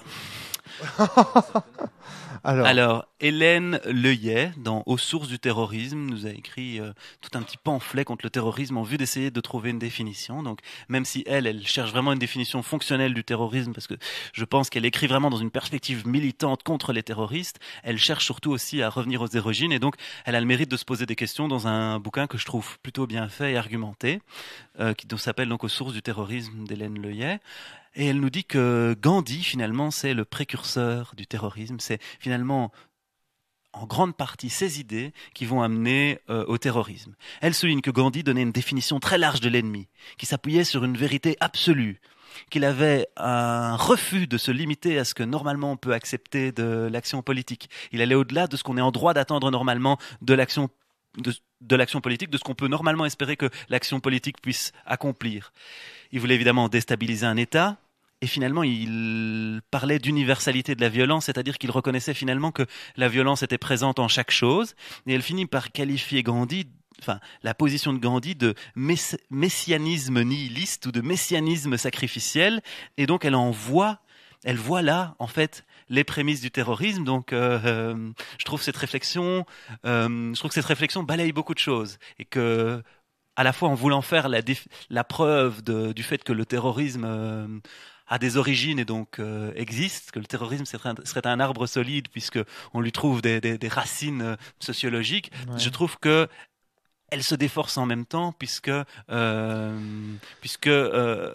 crois que beaucoup de gens ne seraient pas d'accord pour dire que la pensée de Gandhi va amener ensuite au terrorisme. Donc je trouve ça très intéressant. On m'excusera si j'ai pas saisi ou été dans le sens de l'ensemble de son livre. Hein.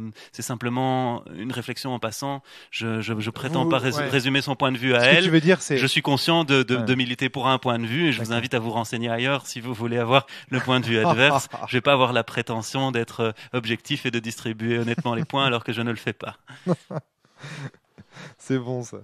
C'est pas parce que tu dis ça que c'est pas de la malhonnêteté ou de la torsion, Olivier. Attention. Je suis un malhonnête qui s'assied. Mais oui, voilà, c'est ça. C'est exactement ça. Il est honnête lorsqu'il dit qu'il est malhonnête. Ouais, d'accord. On parlera après de tes méthodes, Olivier. J'ai noté déjà 2-3 points sur ta manière d'argumenter. Ah, ce sera ok. si ça devient trop à propos de moi, on fera ça en podcast, parce que je crois qu'on est un peu sorti du sujet dans ce cas. Alors, je disais, on condamne souvent avec le terrorisme le groupe le plus faible, mais on le condamne aussi en fonction d'intérêts politiques.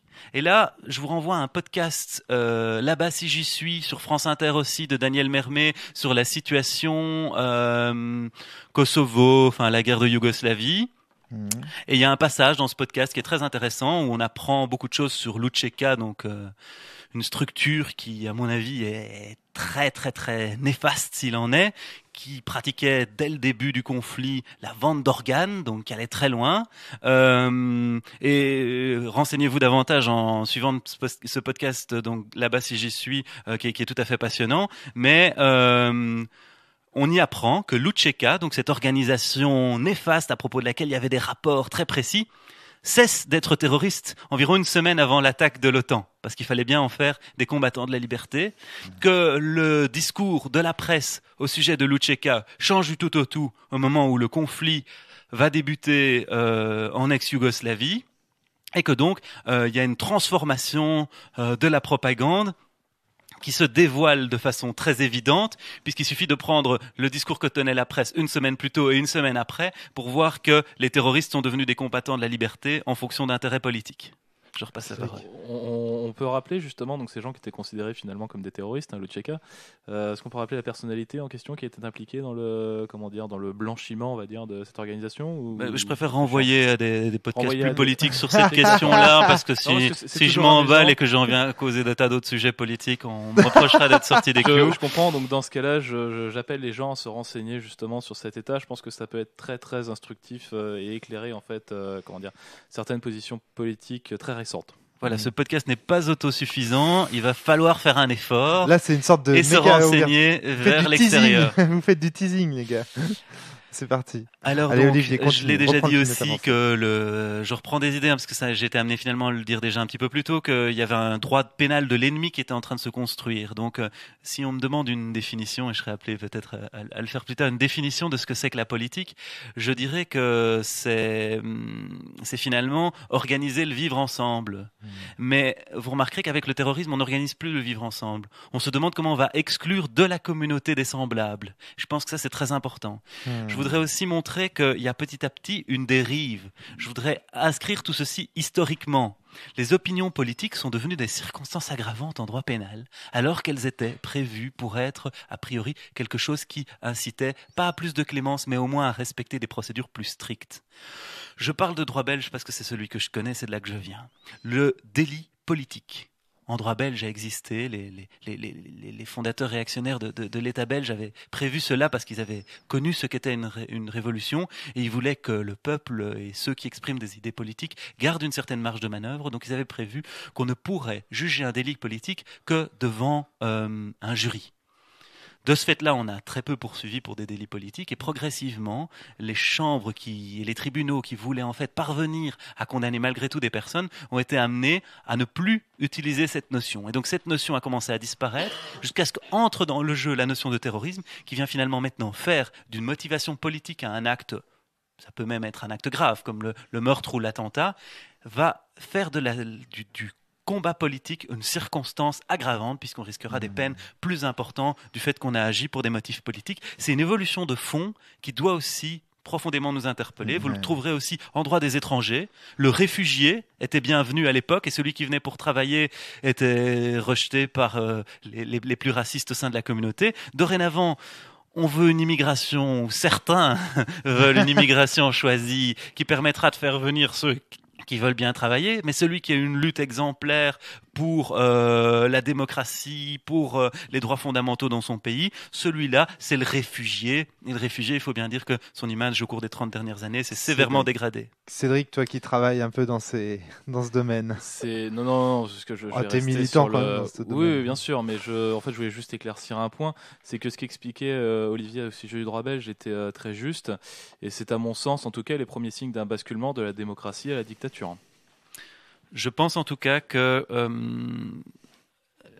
démocratie et dictature sont plutôt des jauges. Et que ce qu'on doit constater, c'est qu'en ce moment, la jauge, l'indice de démocratie, à mon sens, est sévèrement attaqué et que on doit être sans concession sur ce point-là. Aloïs ? Donc, je débarque un peu. Bonjour aux auditeurs. En fait, là, j'écoutais juste ce que tu disais par rapport aux réfugiés, notamment politiques, en l'occurrence. Et je voulais te demander ton avis sur le cas de Snowden, en fait. J'ai un avis très arrêté, mais je te demande ton avis. Ici on n'est pas vraiment dans. J'espère que personne n'envisage de le qualifier de terroriste. Je pense que certains le qualifient de traître. Et je pense que le mot traître est aussi, mais on l'utilise moins dorénavant le terme traître parce que disons qu'il est devenu vieillot, il a été plus discuté, et il fait l'objet d'une distance critique plus grande. Ouais, tout à fait. Il est d'ailleurs redondant avec terrorisme. Mais en fait. Dans le cas de Snowden, en fait, ça fait se soulever à la société démocratique en règle générale, aux sociétés occidentales, tout un tas de nouvelles questions. J'ai l'impression on n'a pas besoin de. En fait, j'ai l'impression que tu sais quoi, notre société n'est pas encore assez mûre sur Internet et en général sur l'information pour pouvoir encore savoir comment qualifier ce personnage. Tu vois ce que je veux dire ? J'ai l'impression qu'il y a un côté notre société occidentale est un peu prise de vitesse, en fait.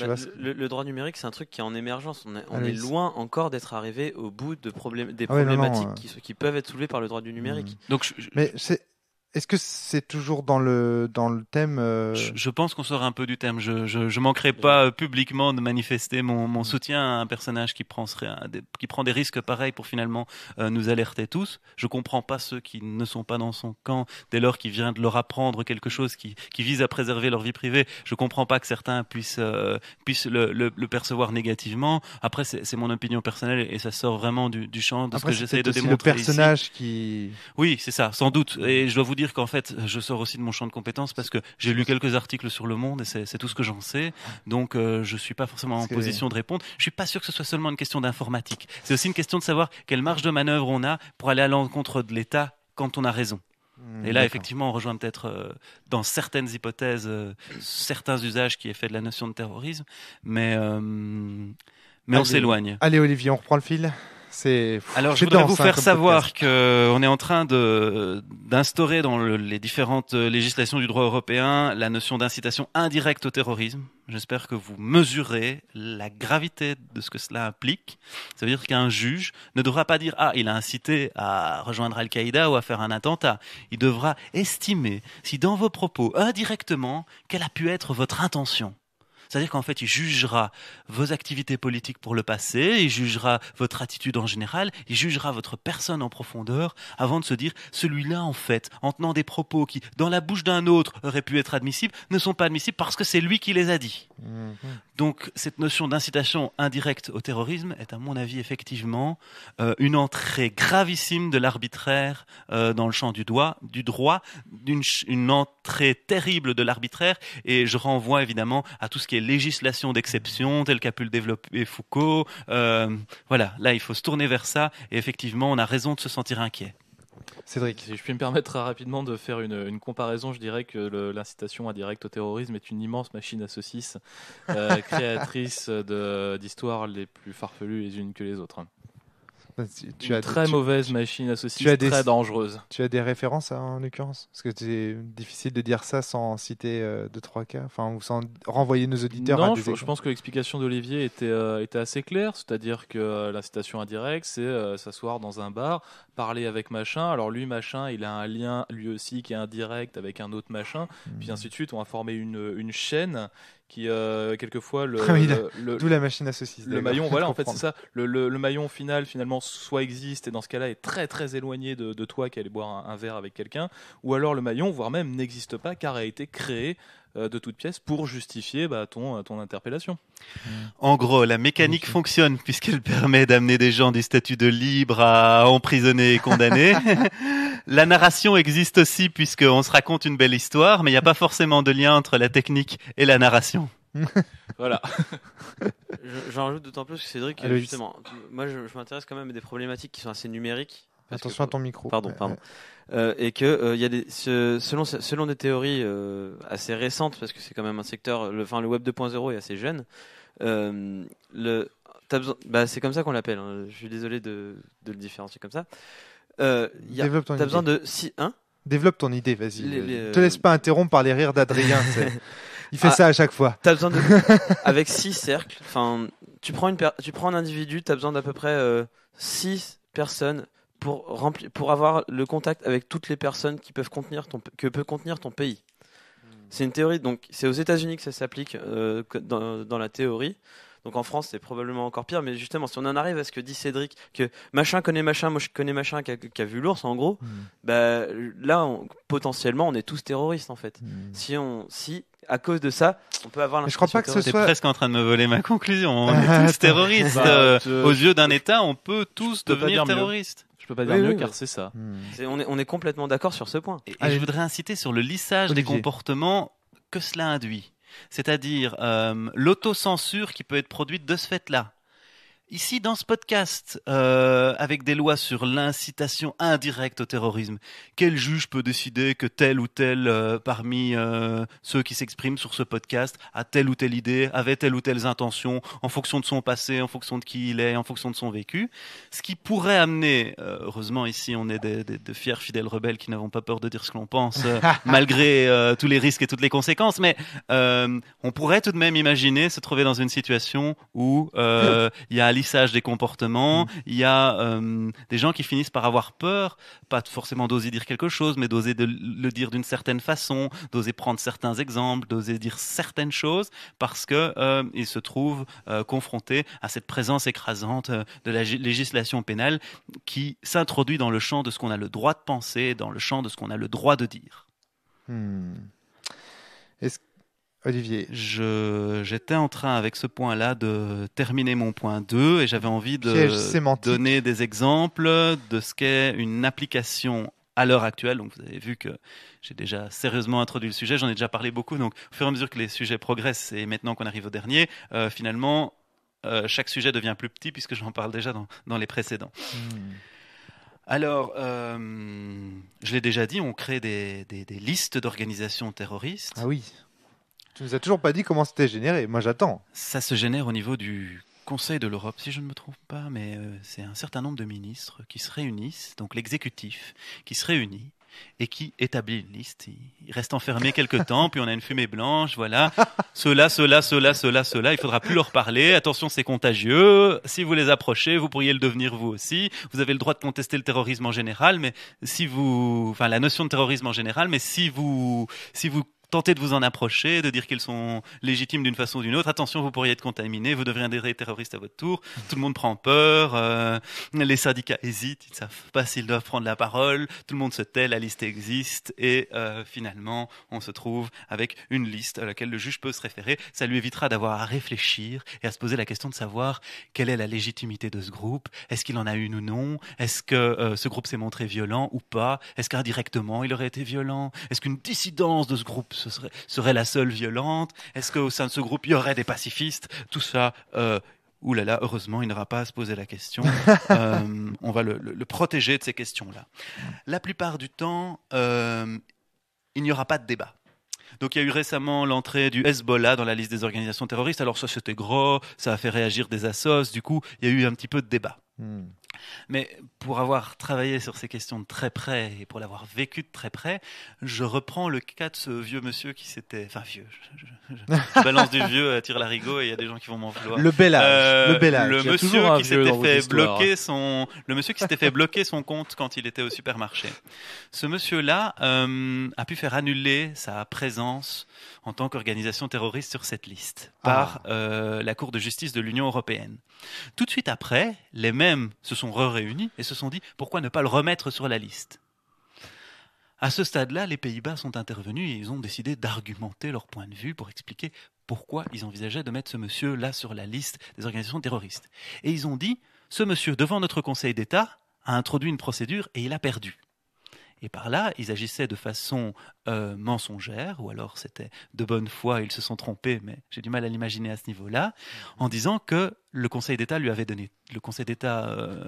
hollandais lui avait donné tort, alors qu'en réalité, il lui avait donné raison. Ce qui fait que ces avocats à l'époque ont écrit à chacune des personnes qui devaient prendre la décision de savoir s'ils le remettaient sur la liste après une victoire devant la Cour de justice de l'Union européenne, écrit à chacune de ces personnes pour dire attention, ce que dit l'État hollandais est faux. Enfin, l'État néerlandais est faux, et malgré tout, il s'est retrouvé de nouveau sur la liste, quelque temps après cette victoire devant la Cour de justice de l'Union européenne. Il est arrivé à un avocat que je connais très près de rencontrer ces personnes quelque temps après qu'il leur ait justement adressé le courrier en question. Et il a pu avoir l'occasion de demander à l'un de ces messieurs, dans le cadre d'une conférence, « Mais pourquoi vous l'avez mis sur la liste malgré ce que nous vous avions dit ?» Et la réponse a été saisissante, c'est, mais vous savez, si on commence à discuter la liste qu'amène chacun des pays, par mesure de rétorsion, ils vont discuter notre liste. Alors, chacun des pays amène sa propre liste, on les met en pile, on agrafe, et c'est fini. Alors, vous êtes libre de croire mes propos ou de ne pas les croire. Moi, je vous dis que ça se passe comme ça. Je vous dis qu'il y a du débat parfois, mais seulement dans les cas où on parle de groupes qui sont très en vue et par rapport auxquels il y a une possible indignation publique ou des positions intéressées de certains des États qui contribuent à faire la liste. Mais si les États n'ont pas d'intérêt dans la question et qu'un d'entre eux décide de faire de celui-là un groupe terroriste, eh bien, il n'a qu'à le mettre sur sa liste et on agrafe. Je vais peut-être te mettre sur la liste des terroristes de la cellule. Hein. Je t'en prie. Je me donne beaucoup de mal pour ça. Ceux qui veulent faire un exercice amusant, je les invite à se référer à la décision cadre du Conseil du 13 juin 2002 qui va définir ce qu'est une organisation terroriste. Et vous aurez une définition à rallonge, parmi les plus mauvaises qu'on puisse faire. Je vous invite à spéculer, c'est ça qui va sans doute être ouvrir votre imagination aux multiples possibilités de fiction que vous pouvez créer dans un jeu de rôle, parce que c'est une définition en échelon. Être terroriste, c'est ça, ou contraindre indûment un État, ou faire un acte de violence, ou faire quand même un peu peur, mais en le faisant comme ça, ou en le faisant comme ça, ou en le faisant comme ça. Une définition à rallonge, ultra complexe, avec des ou, avec des tas de conditions qui ne sont pas cumulatives. Et qui font peur. Je vous invite à spéculer, à vous amuser, à inventer des fictions sur base de la décision cadre du Conseil du 13 juin 2002. Et vous pourrez vous inventer toutes sortes de fictions en imaginant si je fais ceci. Et puis regardez, hop, ça tombe dans la grille. Ah oui, c'est terroriste. C'est bon. Si je fais ceci, ça c'est bon aussi. Ouh là là, et ça c'est bon aussi. Et aller manger un goûter au parc. Il y a moyen de le faire rentrer. Donc, je vous invite à pratiquer ce petit jeu. Et j'ai envie d'entrer dans le très concret qui va être en gros ma conclusion parce que je pense que les exemples peuvent être précieux. Je suis forcé par ma profession à ne pas entrer dans les 1000 exemples que j'ai en tête. Je peux vous assurer que ça crée une grande douleur en moi que de ne pas pouvoir vous parler de nombreuses choses qui immanquablement vous indigneraient. On peut peut-être vous expliquer aux auditeurs, parce que sinon ça que va je être suis avocat et que j'interviens dans des dossiers de ce type, que le secret de l'instruction fait que je ne parlerai d'aucun des dossiers que j'ai actuellement en cours, qui sont pourtant des situations qui parfois m'indignent au plus haut point. J'ai malheureusement je tomberais malheureusement sous le coup de la loi pénale si j'en venais à évoquer des situations précises de personnes qu'on puisse reconnaître. Je pense juste à vous donner un exemple très vague, et je vais me tenir très en retrait.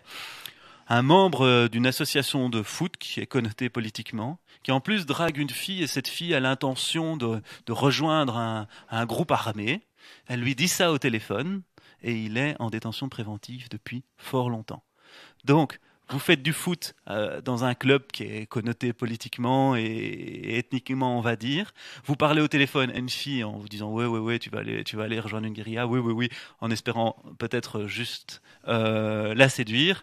Et vous pouvez vous retrouver en préventif pour un long moment. Je vous invite, et ça sera intéressant aussi à mon avis parce que c'est là que la réalité dépasse la fiction, à lire l'interview du juge d'instruction dans Tarnac. L'interview que j'appellerais l'interview Kill Bill, où il explique que Kill Bill est son film préféré, où il explique qu'il aimerait être tel un sabre qui applique la justice, où il nous dit qu'il se voit bien dans le rôle de Brad Pitt si on devait faire un film sur sa vie. Je vous invite à lire ça en détail, vous aurez l'occasion d'y découvrir une situation politique intéressante et puis certainement un PNJ haut en couleur si vous avez envie de creuser de ce côté-là. Alors vous dire aussi que finalement il y a une capacité auto-prédictive dans la notion de terrorisme, puisqu'on va définir des groupes comme étant terroristes qui du coup vont forcément se fermer, ne serait-ce que par mesure de sécurité, vont parfois s'auto-radicaliser. Je vous renvoie au groupe En Fusion de Sartre. Sartre les appelle de ses voeux parce qu'il dit que c'est des petits groupes qui à un moment vont plus avoir aucune considération de vie ou de mort, qui seront à fond dans leur idée et qui vont la pousser jusqu'au bout. Vous êtes en train de créer ça très bien. Avec la notion de terrorisme, vous créez ça très bien, et c'est peut-être l'intention du système, je vais dire l'intention structurelle peut-être être de se créer un ennemi parce qu'on légitime plus facilement certaines politiques quand on a bien chargé la figure de l'ennemi. C'est une pratique connue. Tu vas peut-être loin là. Conclus, mais créer une figure de l'ennemi, je pense qu'il y a eu un colloque du syndicat des avocats pour la démocratie qui s'appelait Droit pénal de l'ennemi, qui montrait comment on pouvait se créer la figure de l'ennemi. Et je parle pas de complot, je parle de situations structurelles où des intérêts convergent pour utiliser la figure de l'ennemi et ainsi créer une représentation imaginaire de l'ennemi. C'est tout ce que j'ai dit précédemment que je veux souligner par là. C'est pas dire qu'il y a un complot de gens qui se disent on va faire ceci et cela. C'est dire au contraire que structurellement, on va avoir tendance à créer une figure de l'ennemi pour exclure de la communauté, pour souligner l'intensité d'un ressenti aussi.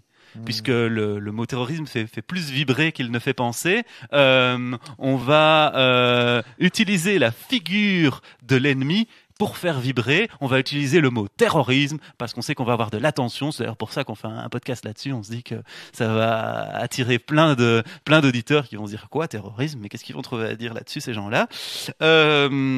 Je conclus, j'ai fini. Alors toi, t'es en train de m'accuser de faire Non, je m'accuse moi-même. Parce qu'attention. Hein. Je m'accuse moi-même et de toute façon, tout le monde comprendra que c'est un petit jeu Olivier, et que j'étais au contraire, que j'étais au contraire assiégé de mes demandes pour pouvoir défendre ce point de vue ici. Donc, tout le monde aura compris que c'était de l'humour. Pour conclure et pour vous montrer comment pratiquement, finalement, il n'est pas efficace de qualifier de terroristes les groupes auxquels on veut s'opposer. Je vous renvoie à un article du Monde diplomatique qui s'appelle « Hezbollah, Hamas, PKK, vous avez dit terrorisme, point d'interrogation ». Et cet article est argumenté et explique en fin de compte que si on parle de groupes qui sont représentatifs, et là je vois un critère intéressant, qui représentent au moins une partie de la population, eh bien, il n'est pas efficace de les qualifier de terroristes parce qu'on va au contraire créer finalement une opposition qui ne pourra plus se résoudre que dans le conflit, alors que la pratique montre au contraire qu'on pourrait rencontrer les aspirations souvent légitimes d'un groupe qui représente au moins une partie de la population et qui a différentes aspirations. Il est plutôt nécessaire d'en faire une problématique politique que d'en faire une problématique pénale. Et je vous invite à garder cette réflexion en tête. On transforme souvent une problématique sociale ou politique en une politique pénale quand on n'a pas les moyens d'y répondre autrement que de faire certains incidents dans des banlieues, un certain président qui avait tendance à parler beaucoup de pénal quand il n'était pas capable de présenter une solution politique. Je vous invite à réfléchir là-dessus. Pour ma part, j'ai dit tout ce que j'avais à dire. Mais je réponds à vos questions volontiers. Est-ce que tu laisses un petit tour de questions Aloïs avait une question à poser, c'est également. Je ne sais pas si ça a été traité au début, mais est-ce que le terrorisme, en fait, ce ne serait pas une certaine doctrine politique des gouvernements qui consiste à instiller la terreur ça a été traité, en utilisant... Voilà. Noam Chomsky, lisez Noam Chomsky sur le terrorisme d'État. Excellent, j'allais le dire. Cédric, ouais. Ah mais désolé. C'est pas grave, j'en ai plein d'autres choses. J'ai plein d'autres choses à dire. Et je crois qu'à un moment tu parlais de parler de terrorisme dans les fictions, avec la présence de Pika notamment. Oui, donc quand je disais que moi j'avais fini de monopoliser la parole, je disais par là, enfin j'incitais par là les autres à la prendre, et je pense effectivement que nos auditeurs, ils ont sans doute envie d'entendre ce que Pika a à dire là-dessus, puisque lui s'est posé beaucoup plus la question de savoir comment introduire le terrorisme dans la fiction, ou cette notion de terrorisme. Parfois, je l'utilise sans prendre la précaution de dire prétendu terrorisme ou notion bancale de terrorisme. On me comprend à chaque fois. Je pense qu'on t'a compris. Hein. Pika, du coup, j'ai l'impression qu'il va falloir te donner la parole. Ouais. Est-ce que ça vous dérange pas si je monologue pendant peut-être 10 minutes, un quart d'heure? Enfin, je vais avoir du mal à céder la parole. Il est 1h20 de podcast. Bon, ok. 10 minutes? Je te laisse 10 minutes, allez. Ok, ça roule. Bon bah déjà je tenais à remercier Olivier pour ses propos qui étaient passionnants de bout en bout et surtout parsemés de liens hypertextes, c'est-à-dire que en fait on aurait envie de faire de flash gelé et puis il y aurait attends exprime-toi plus sur cette telle question, mais bon il y en aurait pour des siècles. Hein. Rien ne t'empêche de le faire hors podcast. Hein. Et juste comme ça nous on a la chance de l'avoir sous la main. ça me donne une réflexion, ces fameux sujets à tiroir. Une réflexion au sujet d'historiographie. Par exemple, si vous allez sur Wikipédia sur l'article Guerre en Irak et que vous allez vous consulter non pas l'article, mais la discussion qui sur l'élaboration de l'article. Hein. Vous savez que Wikipédia, c'est itératif. Il y a tout un tas de contributeurs qui écrivent et réécrivent. Et il y a tout un tas de débats entre ces contributeurs. Eh bien, la discussion sur l'article Guerre en Irak, je pense qu'elle pourrait garnir à peu près toute ton étagère derrière toi, Romaric. De livres. Ouais. Elle est énorme, elle est monstrueuse, quoi. Il y en a. Exactement. Et c'est un document historiographique capital. Et puis je suis persuadé que si on fait guerre en Afghanistan ou guerre contre le terrorisme, j'imagine qu'on doit avoir des volumes à peu près équivalents. Alors, je vais juste un petit mot sur comment on parle de terrorisme dans la fiction et du coup comment on va pouvoir le faire en jeu de rôle. Moi, je me suis intéressé de près. Alors, j'ai écrit un roman qui s'appelle Hors de la chair, qui traite du terrorisme, mais du point de vue de la foi, en fait, du point de vue des dogmes religieux ou de la spiritualité. J'ai écrit un autre roman qui s'appelle La guerre en silence, qui s'axe plus sur la politique. Et puis, en écoutant en parler Olivier, je me suis rendu compte que dans l'univers de Milvaux, là, que je développe, qui est un univers post-apocalyptique forestier. Et Sludgecore, ça parle de terrorisme quasiment à chaque paragraphe. En fait, la catastrophe qu'engendre Milvaux est en très très grande partie liée à des actes liée au terrorisme. Et en fait, dans le temps de jeu, en fait, dans la partie de l'univers qui est jouable en matière chronologique, eh bien, il y a une tripotée de factions. Et en fait, la façon dont je vois ça, ce sont tout simplement des visions du monde qui s'opposent, quoi. Alors, soit on peut mettre en scène et des visions du monde, un pouvoir normatif qui effectivement va s'opposer à une vision du monde marginal, ou au contraire va effectivement la créer pour la stigmatiser, pour servir diverses fins. Alors là, bon, la liste est sans nom. Et ce qui est très intéressant quand vous écrivez un jeu de rôle en tant qu'auteur, ou même quand vous le faites jouer en tant que maître de jeu, vous proposez une vision du monde. C'est important et c'est même crucial en termes de responsabilité d'auteur, à tel point que moi, je sais que je me suis senti obligé de faire un avertissement au sujet de mes propres opinions politiques, en précisant qu'elles n'entraient pas en ligne de compte dans la rédaction de l'univers. Parce que qu'est-ce qui se passe quand on discute, non pas de la fiction, mais de la réalité ? On propose une vision du monde, mais elle est sujette à débat, et de toute façon, on ne pourra jamais la prouver totalement, parce que une vision du monde, tu ne prouves pas que ta vision du monde est réelle, c'est impossible par définition, je pense. Il faudrait que quelqu'un puisse se mettre à ta place. La complexité du monde échappe à l'intelligence humaine, quoi. Par contre, dans un jeu de rôle, dans un univers fictionnel, tu as tout à fait le droit de dire et de prouver par les faits qui sont dans ton livre ou qui sont amenés à jouer que telle opinion est dangereuse. Et donc, c'est très très intéressant. Donc, j'ai tendance à penser que finalement tout jeu est. Et puis, tu ne la subis pas de façon passive dans un jeu de rôle. C'est activement. Tu la vis, tu prends conscience. Tu peux l'expérimenter. Je pense qu'un jeu de rôle comme Dogs in the Vineyard, il ne parle quasiment que ça. Surtout que moi, j'ai tendance à penser que le terrorisme, c'est un concept qui est universel dans le monde et dans le temps. Et tout ce qui est chasse à l'hérésie, chasse aux sorcières, et puis assurément quasiment beaucoup de questions de racisme peuvent être facilement reliées à la notion à la notion de terrorisme. C'est la création d'une figure de l'ennemi, à mon sens, qui est universelle. Voilà. La figure du bouc émissaire. Et en fait, cet ennemi va changer de temps en fonction de l'époque et du contexte.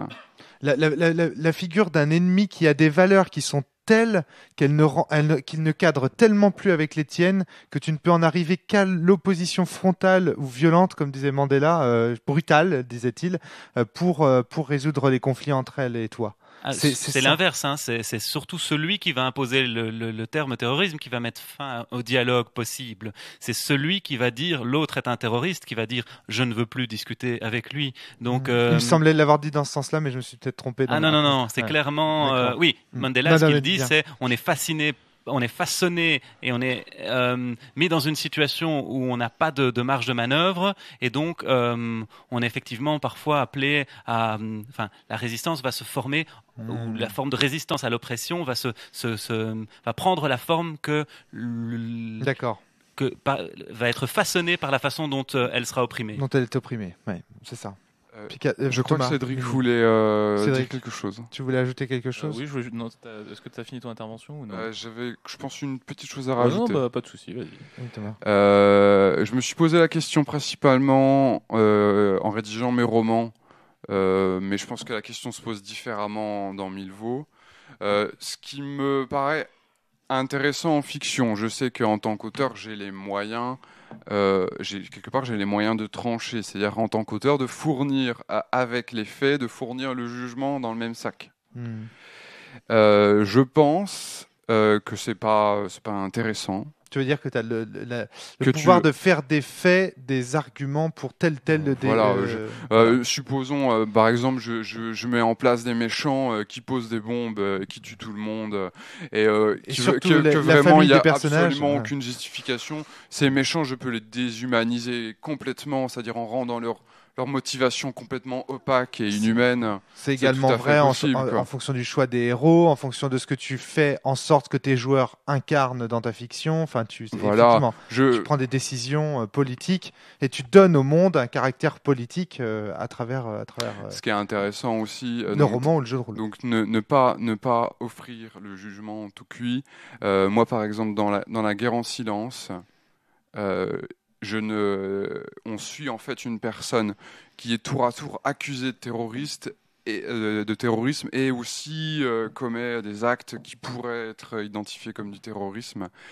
Et en tant qu'auteur, j'ai pris l'extrême précaution de ne jamais dire à aucun moment s'il avait tort ou raison de faire comme il faisait.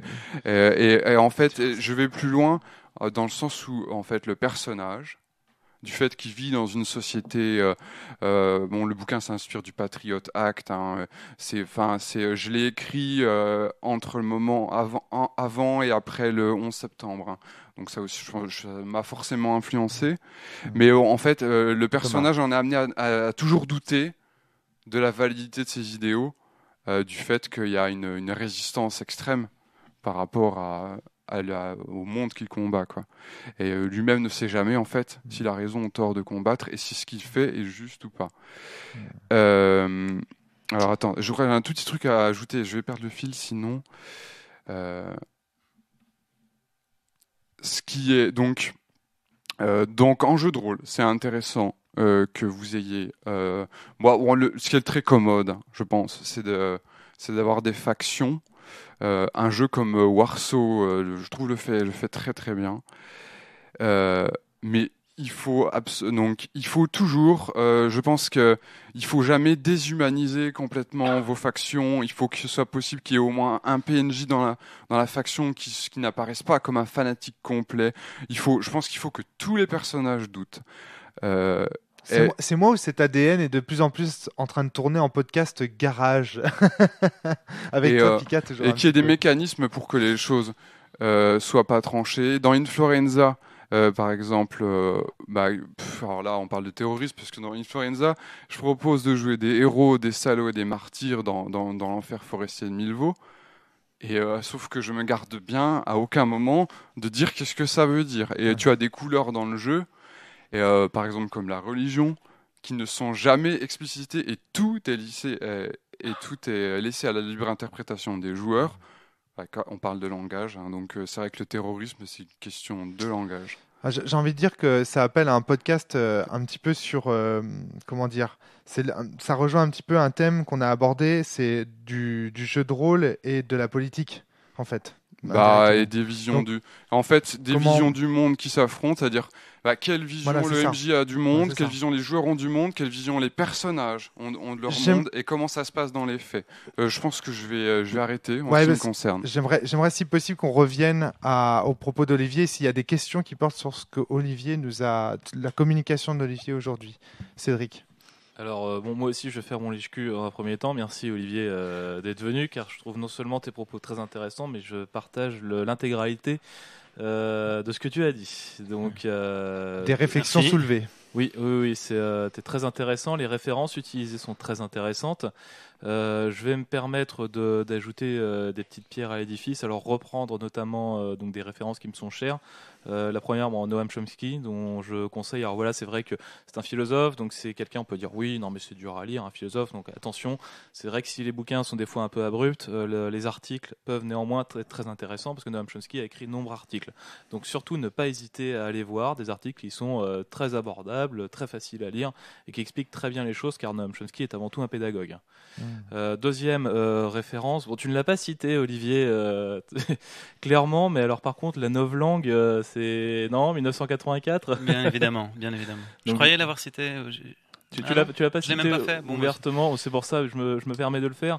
Donc avec cette figure très intéressante de Goldstein, qui focalise en fait, qui est la figure du terroriste ultime. Cet être, on ne sait pas s'il existe, s'il a existé, on ne sait pas s'il a été créé de toutes pièces. Donc, en effet, ce qui revient à dire, par rapport à ce que disait Olivier, qu'un terroriste, ça peut se créer de toutes pièces, mais ça peut vraiment s'inventer.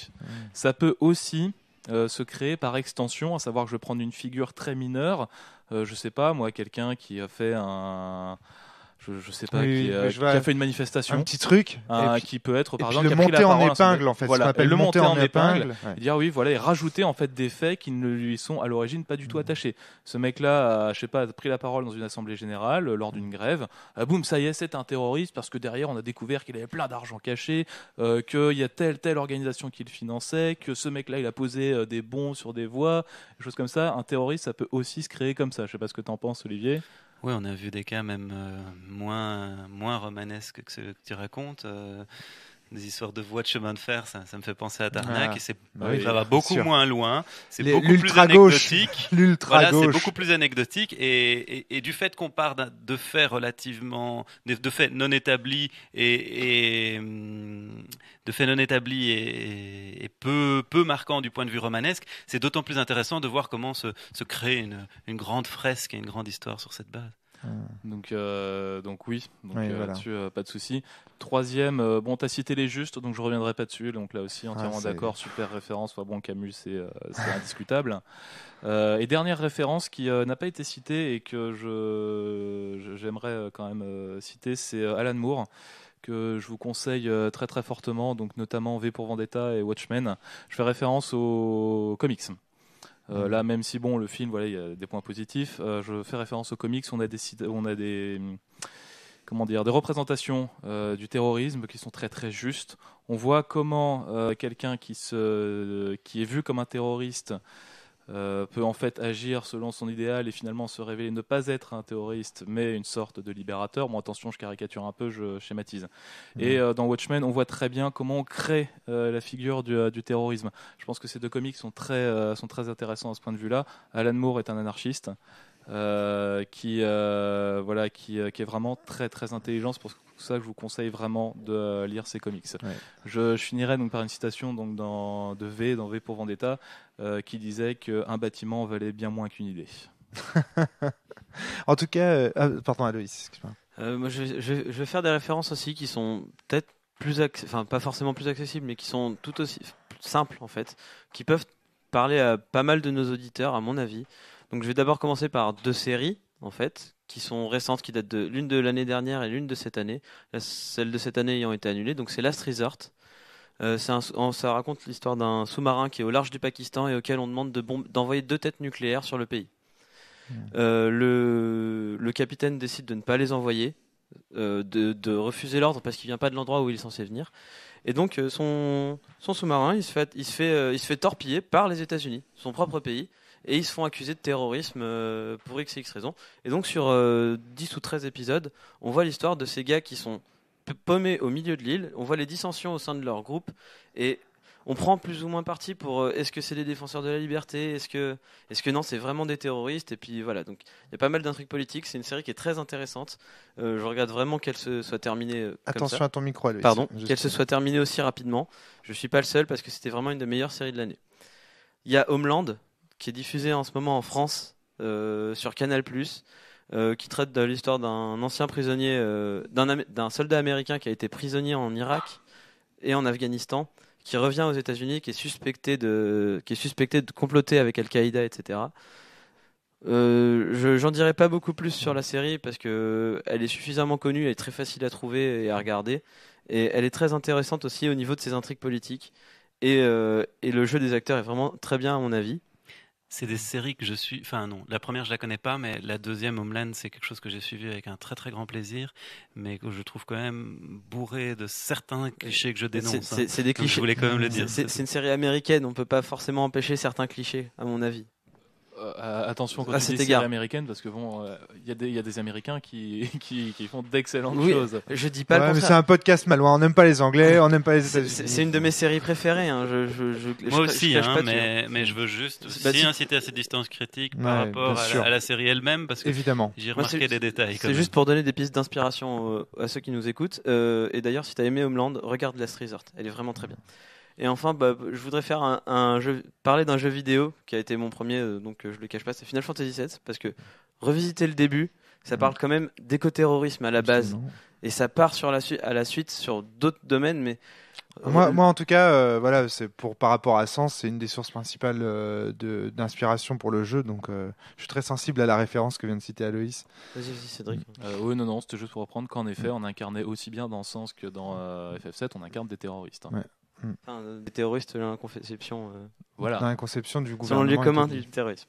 Voilà, c'est tout ce que j'avais à citer. Sinon, pensez à passer par la plupart des contre-utopies et dystopies qui peuvent exister. Donc, c'est des sources d'inspiration, parce que certes, on voit le gouvernement, mais on imagine qu'il y a quand même eu des opposants à certaines époques, que ce soit Aldous Huxley, que ce soit George Orwell, il y a toujours un opposant. On peut pas, le gouvernement, il se crée pas sans opposition, en fait.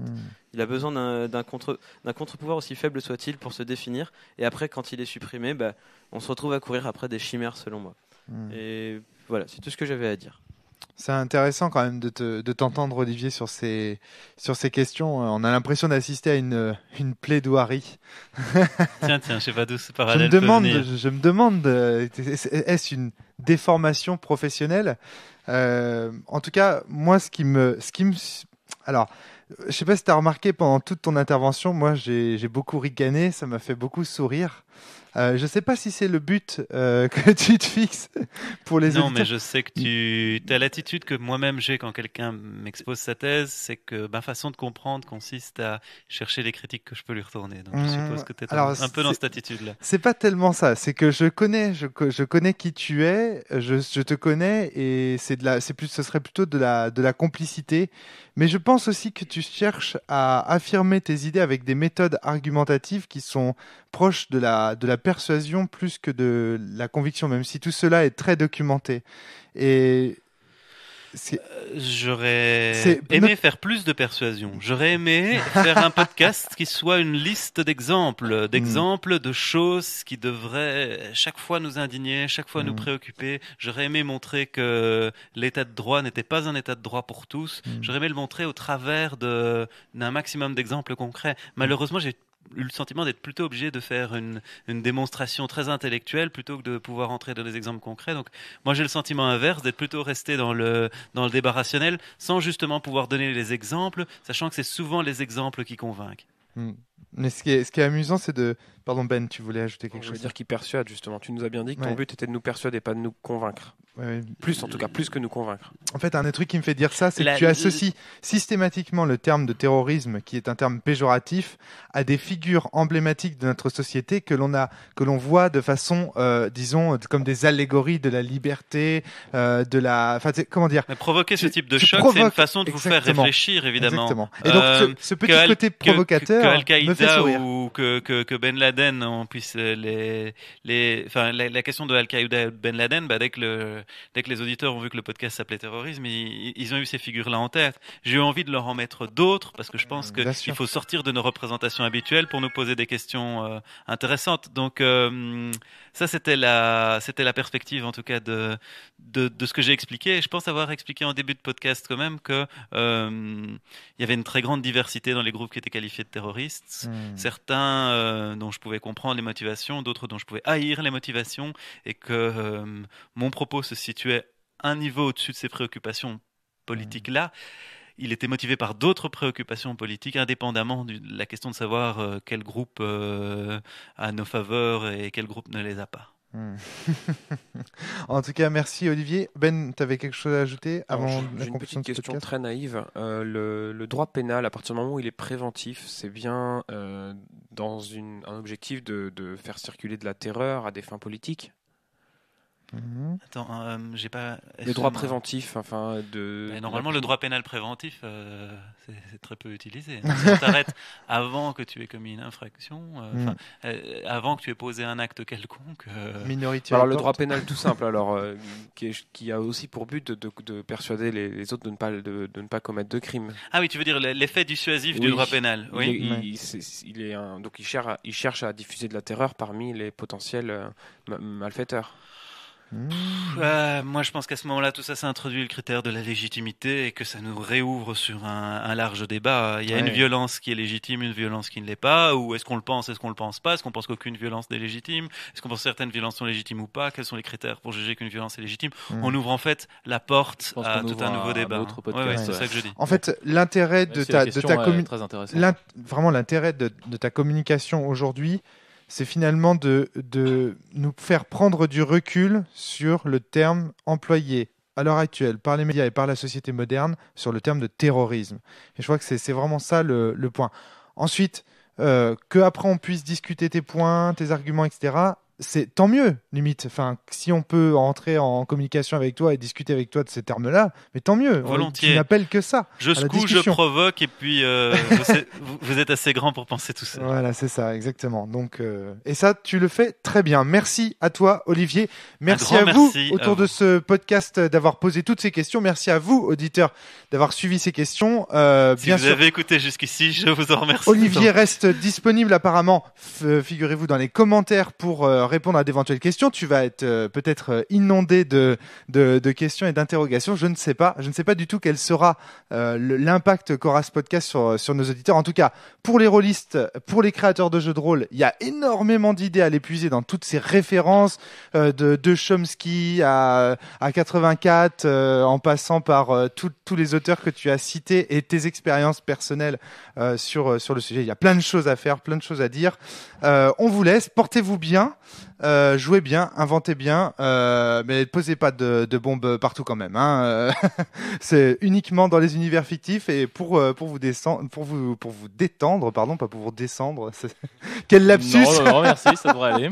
Pour vous détendre, bien sûr, et pour vous faire prendre du recul sur toutes ces notions et vous faire réfléchir vos joueurs, parce que ça, on en a toujours besoin, quel que soit le propos et quel que soit le débat. Allez, à bientôt tout le monde. Salut, à la semaine prochaine. Portez-vous bien, jouez bien. C'est ça qui compte, jouez bien.